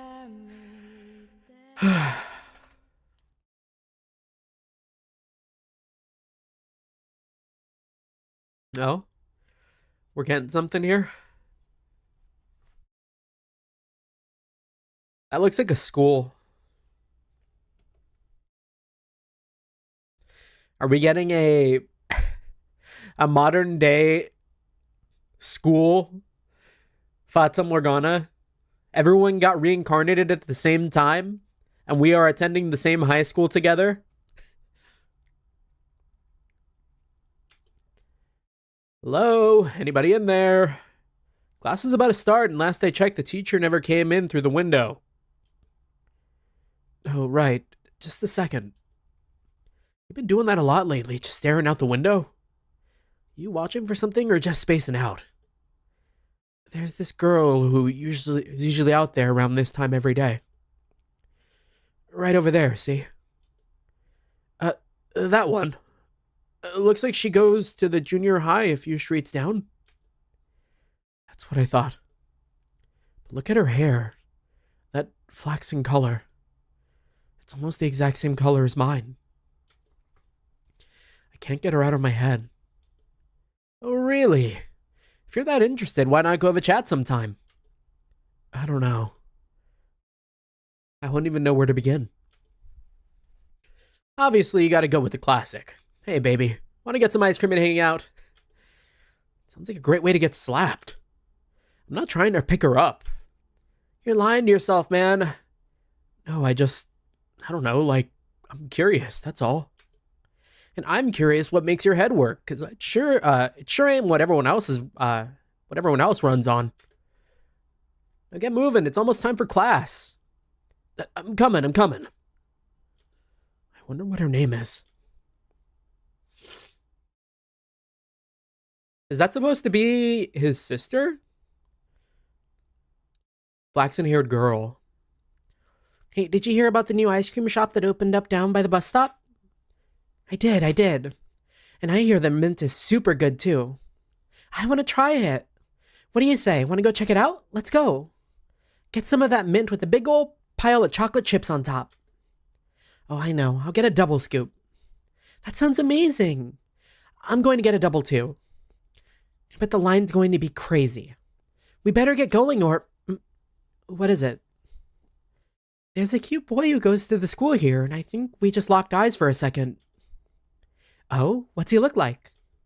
A prince. Yeah. A prince? Seriously? Don't you be making fun of princes now. You're not 9, you're 14. And you still haven't grown out of your fairy tale phase? Like, oh my god. Just you wait. One of these days, I'll meet a real prince, and then you won't be laughing anymore. Like you'd ever be able to get a real prince's attention. Hey, that's not very nice. Jerk, blockhead, meanie. Come on, let's get going. Oh, fine. I'll show you one day. That is my prince.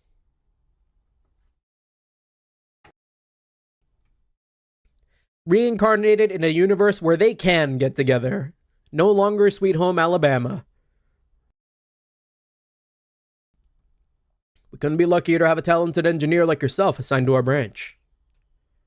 You give me too much credit, sir. You don't give yourself enough credit.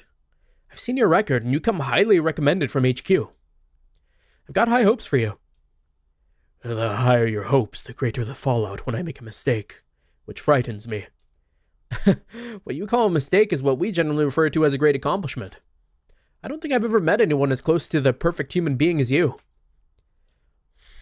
I am far, far from perfect. You Japanese really are a humble lot, aren't you?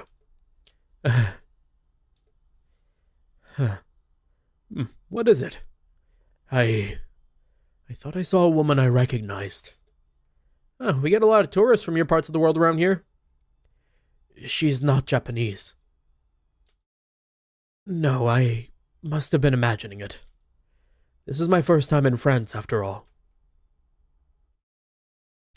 So he went and became an engineer. Good for him. The art museum. Shopping.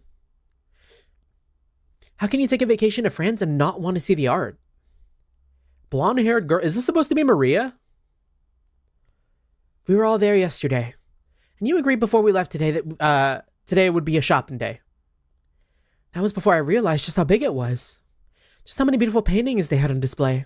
Oh, this must be Pauline and Maria, maybe. There's no way one day is enough to see it all. One whole day of my vacation bored out of my mind. Not like you can eat the stuff, so what's good? What good is it? One whole day of my vacation bored out of my skull. Not like you can eat the stuff, so what's good? What good is it anyways? Please. How about this? We go to a different museum, just no art this time. What kind of museum? If you don't want to look at art. A torture museum. I think I hate you. Lighten up. You telling me you don't want to see centuries of torture devices from all around the world? Absolutely not. Then we stick to the plan and go shopping. Oh, have it your way. But you don't have to be so... Watch out behind you. What? Ah! God damn, that hurt. Oh, I'm sorry. Learn to watch where you're walking, why don't you? And if you're so desperate to make a damn ruckus, go find a cafe somewhere out of the way. Fucking tourist, man, I swear. Well, excuse me. I apologized, didn't I? No need to be such a dickwad. Have you ever heard of talking, or is yelling the only thing you're capable of? This is why I can't stand tourists. Have some damn consideration for the people who aren't just here to fool around. For the love of God. Hell got your panties in a... And he's gone. Was that Jacopo? Was that meant to be Jacopo? He did kind of do something like that to the white-haired girl, right? Where he was like, is the only thing you're good at, or whatever, like... That was Jacopo, huh? And he's gone. That sure was something. Something is right. An insufferable asshole, more like. Yeah, probably the vibe is. I think it is Jacopo, yeah. Burn in hell, motherfucker. That said, I feel like I've seen him somewhere before. Nah, it's your imagination.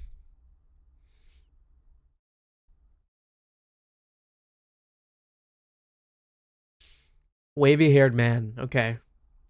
This is Jacopo. You there, paper. Good lord, the stock market's a damn mess. What a nightmare.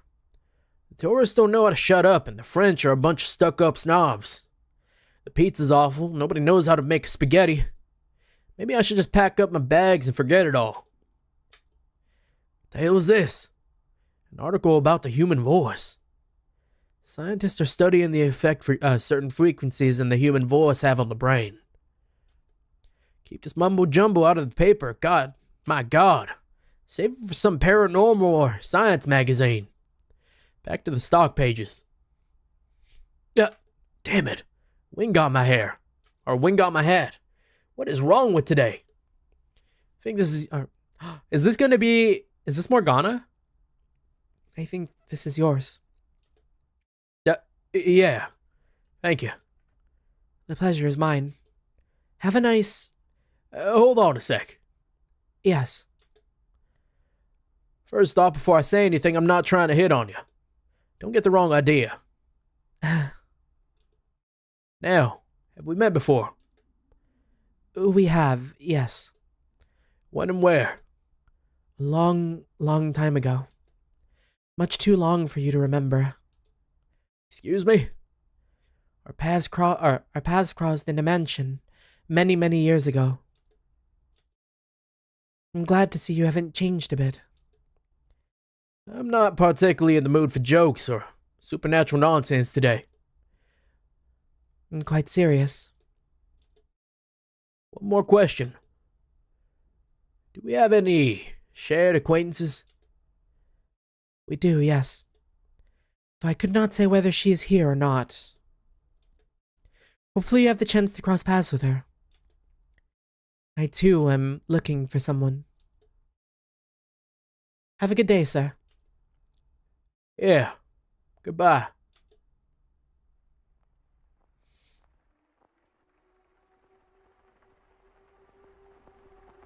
There are memories. Memories ingrained in my soul. Over the years, they've grown gradually more distinct. I feel like this might be the witch. Or, well, not the witch, what the fuck? Morgana. And now at the age of 21, I remember everything. Were I to tell this to anyone, they would think me mad. So I've kept it to myself my whole life. I remember many ages ago there was a mansion. There I met and lost someone dear to me. There I waited for him to return. I remember all the centuries I spent waiting. And I remember he almost lost his soul trying to save me. Oh, maybe this is Giselle.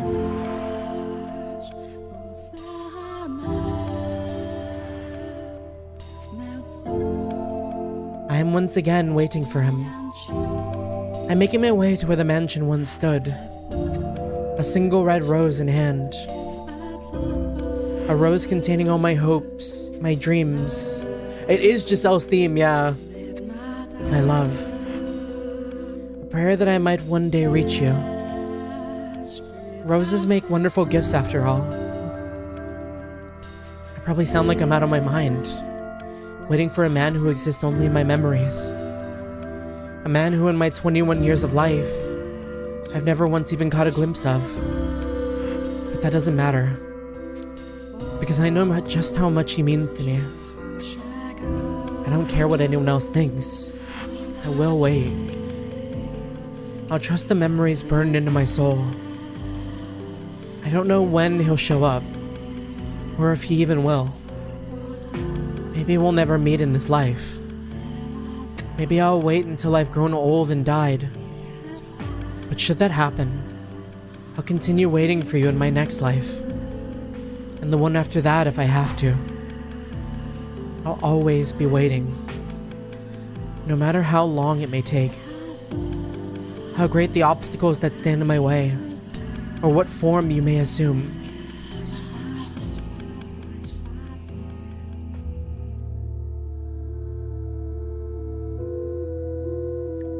I'll wait as long as it takes.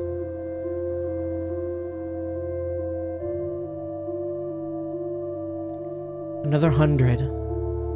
Another 1,000 years. So just promise me you'll come back for me.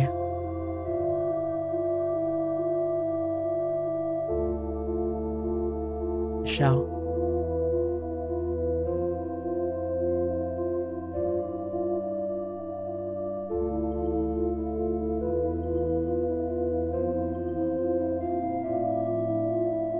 And there it is. Got that Omni-Man weight energy. Keiko Hanada? What a writer. What an absolute goat. And Moyataro, the art in this game was fan-fucking-tastic. Everything about this game, literally every character, or everyone who worked on this. Incredible people. Yeah, goats and more goats. Video Copilot. We love Video Copilot. I have a lot of their assets.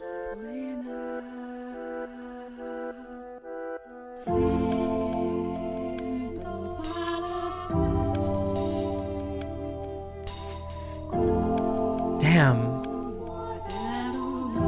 Yeah, this game this year might have another game from Novectical. I mean, like, I've got sequels to go through, right? Where I don't want to hop back in immediately. Also, like, I can't speak for it, right? Because I don't speak Japanese. But, like, holy fuck, that localization felt so good. I feel like it was adapted so well. Like, I never had a moment where I was, like, taken out of it.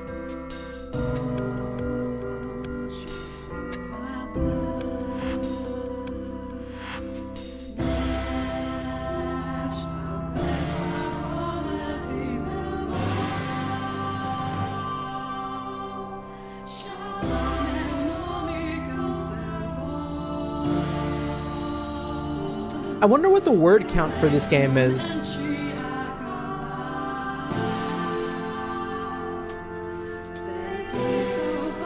Like, because I've spoken every word in the house in Fata Morgana. How many words did I say?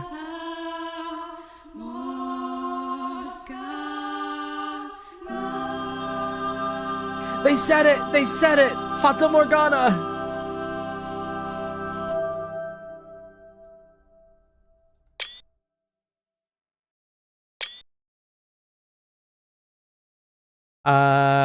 Requiem is somewhat like a prequel sequel, but I advise to play this after you kind of forget about the story. Okay. So maybe give myself a little bit of time. Oh, and then Reincarnation is a direct sequel. Okay. Interesting, interesting. No, yeah, I mean, like, low-key, I'm kind of scared to go into the sequels. Because, like, I really, really liked this a lot. Like, it's my favorite. I can pretty confidently say this is like one of my favorite like stories ever. Don't worry, you don't have to wait any longer. Giselle. They found each other. Yeah, and Seventh Layer is a spinoff. I'm here for you.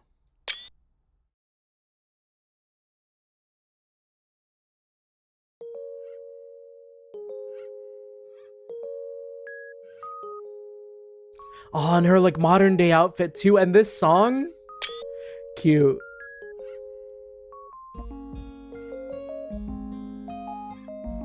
That's so good. Oh my gosh, I've always fucking loved this song. What a song to finish off the game.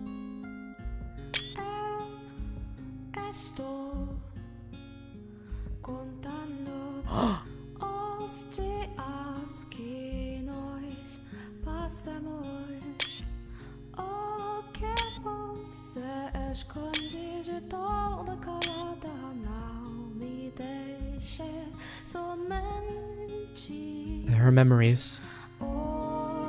Memories ingrained in my soul. I remember there once stood a mansion here, in which many tragedies took place, in which great pain was suffered. Much of what happened in those walls was unspeakable, but they are events I should have never forgotten. Because amidst all that misfortune, I attained something irreplaceable. Giselle, there's so much I have to say. So much I want you to know. But I'm sure I'll have plenty of time to get to all that. So for the time being, allow me to say this.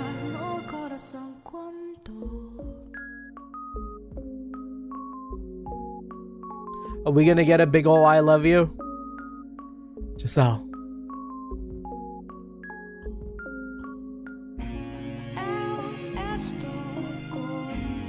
Oh, that's even better, man. Your smile is the light of my life. I want to spend my days with you.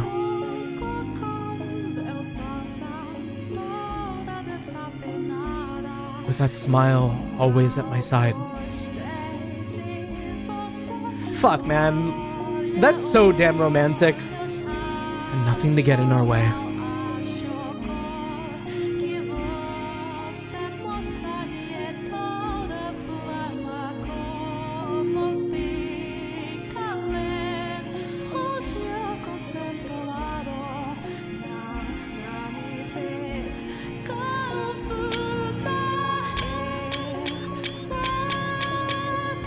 It's peak. The greatest of all time.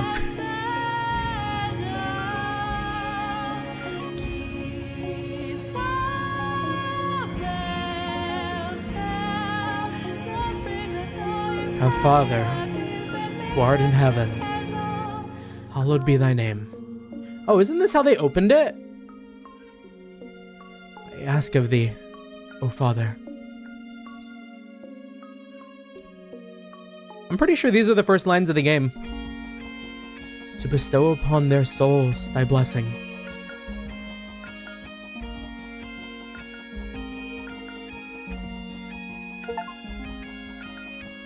Ah. And the menu change is so good.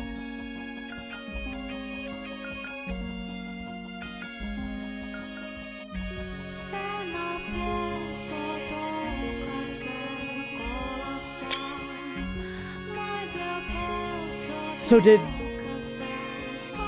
Damn. No, yeah, we saw everyone. Everyone made it out. It wasn't pretty, but everyone made it out. It was pretty, but it also wasn't pretty. This game did such a fucking fantastic job. Like, making... Like, I'm like speechless. I'm genuinely speechless. Like, I said it earlier, but like the way this game depicts like the kind of tragedy and like beauty that comes with life and like people and all of that, I don't think I've read anything that's done it so like succinctly, so like beautifully. That was incredible. Like, as a whole package, that was... that shit would have been life-changing. It might be life-changing type beat.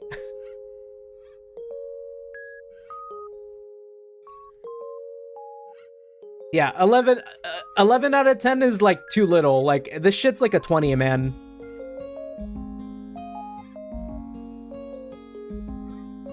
You telling me that it's only down from here? Why did I have to play something so good? Why did I have to play the good visual novels first?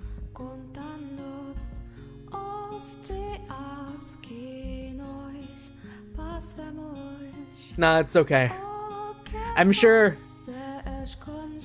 there are so many stories to tell, but like, man, if this didn't like hit me real hard.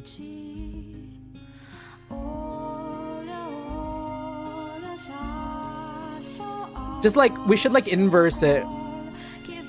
I'll play like the worst rated visual novel as like a palate cleanser. And then we can hop back on more peak, but like, damn. Puts something interesting on the stream chat. Oh.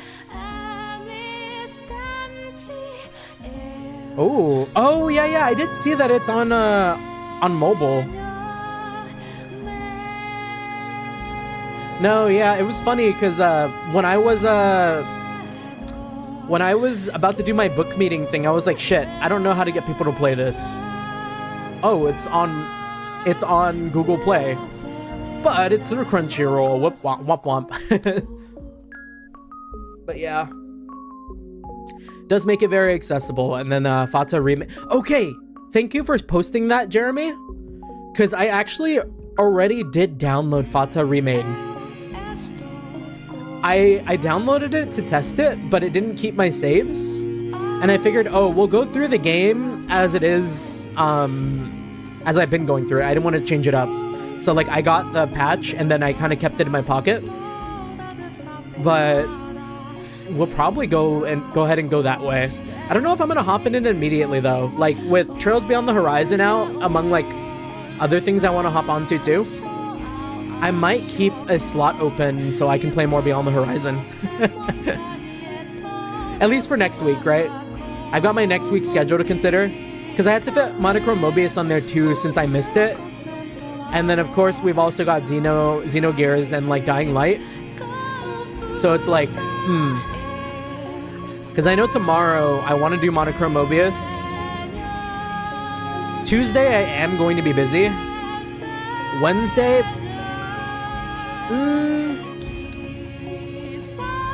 I don't want to stay away from Beyond the Horizon too long. I mean, Archeolus, if your new schedule has started, I might move Dying Light to like a Saturday or something. And then like put Xenogears on Friday. And then on Sunday we could do more Beyond the Horizon.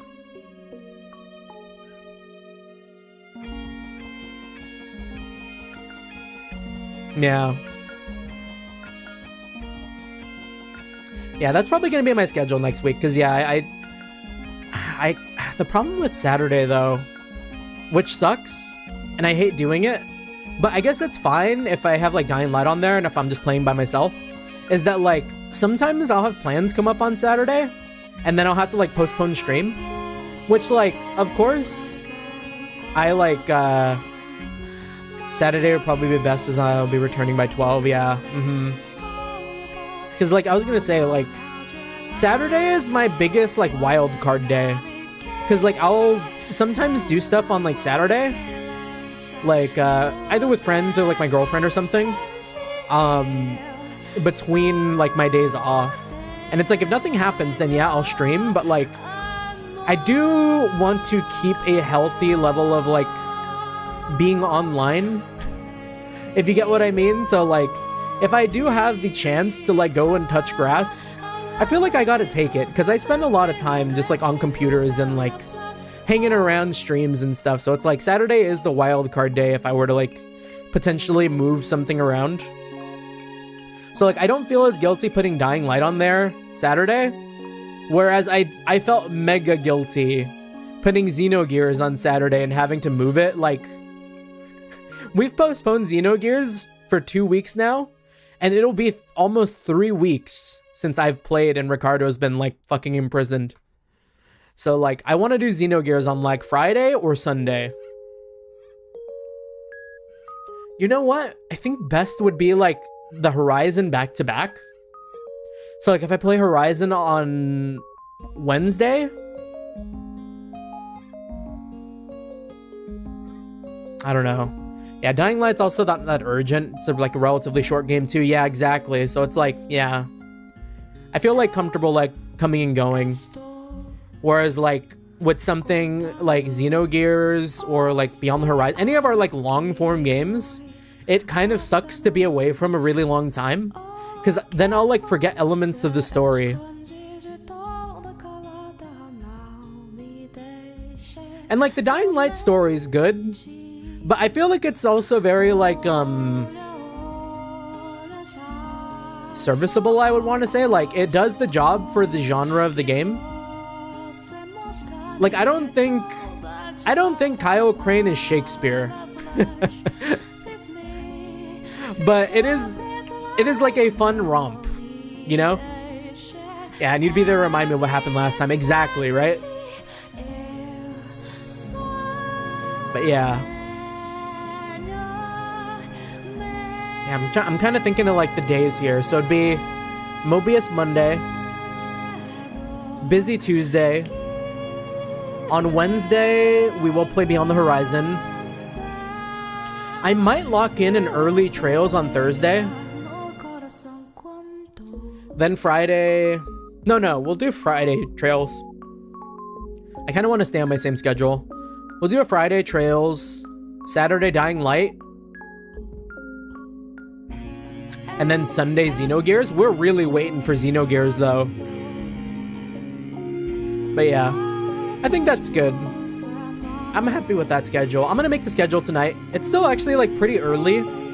I didn't spend as long as I thought I would on the ending of Fata Morgana. There was like a tiny inkling of me in the back of my head where like I was like, oh damn, I'm probably gonna play until like 11, 12 o'clock, aren't I? But no, we were like right on time. Like 4 hours is great. Not sure if you still remember the Act 1 for Kai. I remember seeing the rocket get released like 5 times. And then like, yeah, among other things, but we'll get there, we'll get there. I'm sure like everything I need to know will be explained to me if I forgot anything, because it was kind of a very short prologue as far as like Trails prologues were concerned. Yeah, Dying Light is a game where it's more fun with other people around, as it's funny when someone fails, yeah. Like when we miss a bad jump. Or like ramming cars into each other. It's a very good co-op game. So yeah. Yeah, I think that's going to do it for us tonight. Schedule next week. I will make it. I will post it. I have been doing a very bad job at updating my socials. Like I didn't update my socials on Blue Sky this week. But we'll do it better next week. We promise. So yeah. It'll be tomorrow Mobius, Wednesday Horizons, Friday Beyond the Horizon again, Saturday Dying Light, and then Sunday Xenogears. Yeah. But that is going to be it for us. Thank you so much for stopping by. I appreciate it. Yeah. GG to another ending tomorrow. Yeah. Yeah, we wrapping things up. Theoretically, if I ran down Dying Light next week, we could also finish Dying Light. But I might take my time with it considering the time slot. So we'll see. But yeah. Is there anyone to send our viewers to? Like, I'm probably gonna grab a bite to eat, so I'll be up for a little while longer while I make my my schedule. We do have Eli. You know what? We'll go to Eli's channel. Yeah, Eli is a good send, a good hang, as it were. Triumph. It's funny that this emote is called Triumph. Yeah. Yeah, Eli and Nochi. Oh, Nochi's on? True. And then also... Oh, you know, a lot of people are online today. I didn't scroll, but... Yeah. I'm also seeing Kruka. I'm seeing GP. I'm seeing Chill Kyoto. Wild. What day is it? It's Sunday. Wild that everyone oh, not Anochi, I meant Kruka. Yeah. Yeah, I was scrolling, I didn't see Anochi, but yeah, anyways, this is our raid message here. Gaga. Oh wait, that's not the whole thing. Whoops. Let me do that again. Disregard. Remove. Okay. And I gotta like save this on a plate. Triumph, Gaga raid. We run it down. But yeah, that being said, that is going to do it for me tonight. For everyone who stopped by, for everyone who stuck around, thank you so much. Always appreciate the company. What a adventure. I loved every moment of Fata Morgana. I will recommend this to everyone for as long as I live. Incredible game. Yeah, that being said, make sure to like and subscribe as it does help us out immensely. Until next time, be seeing ya. Take care. Thank you. Peace, peace.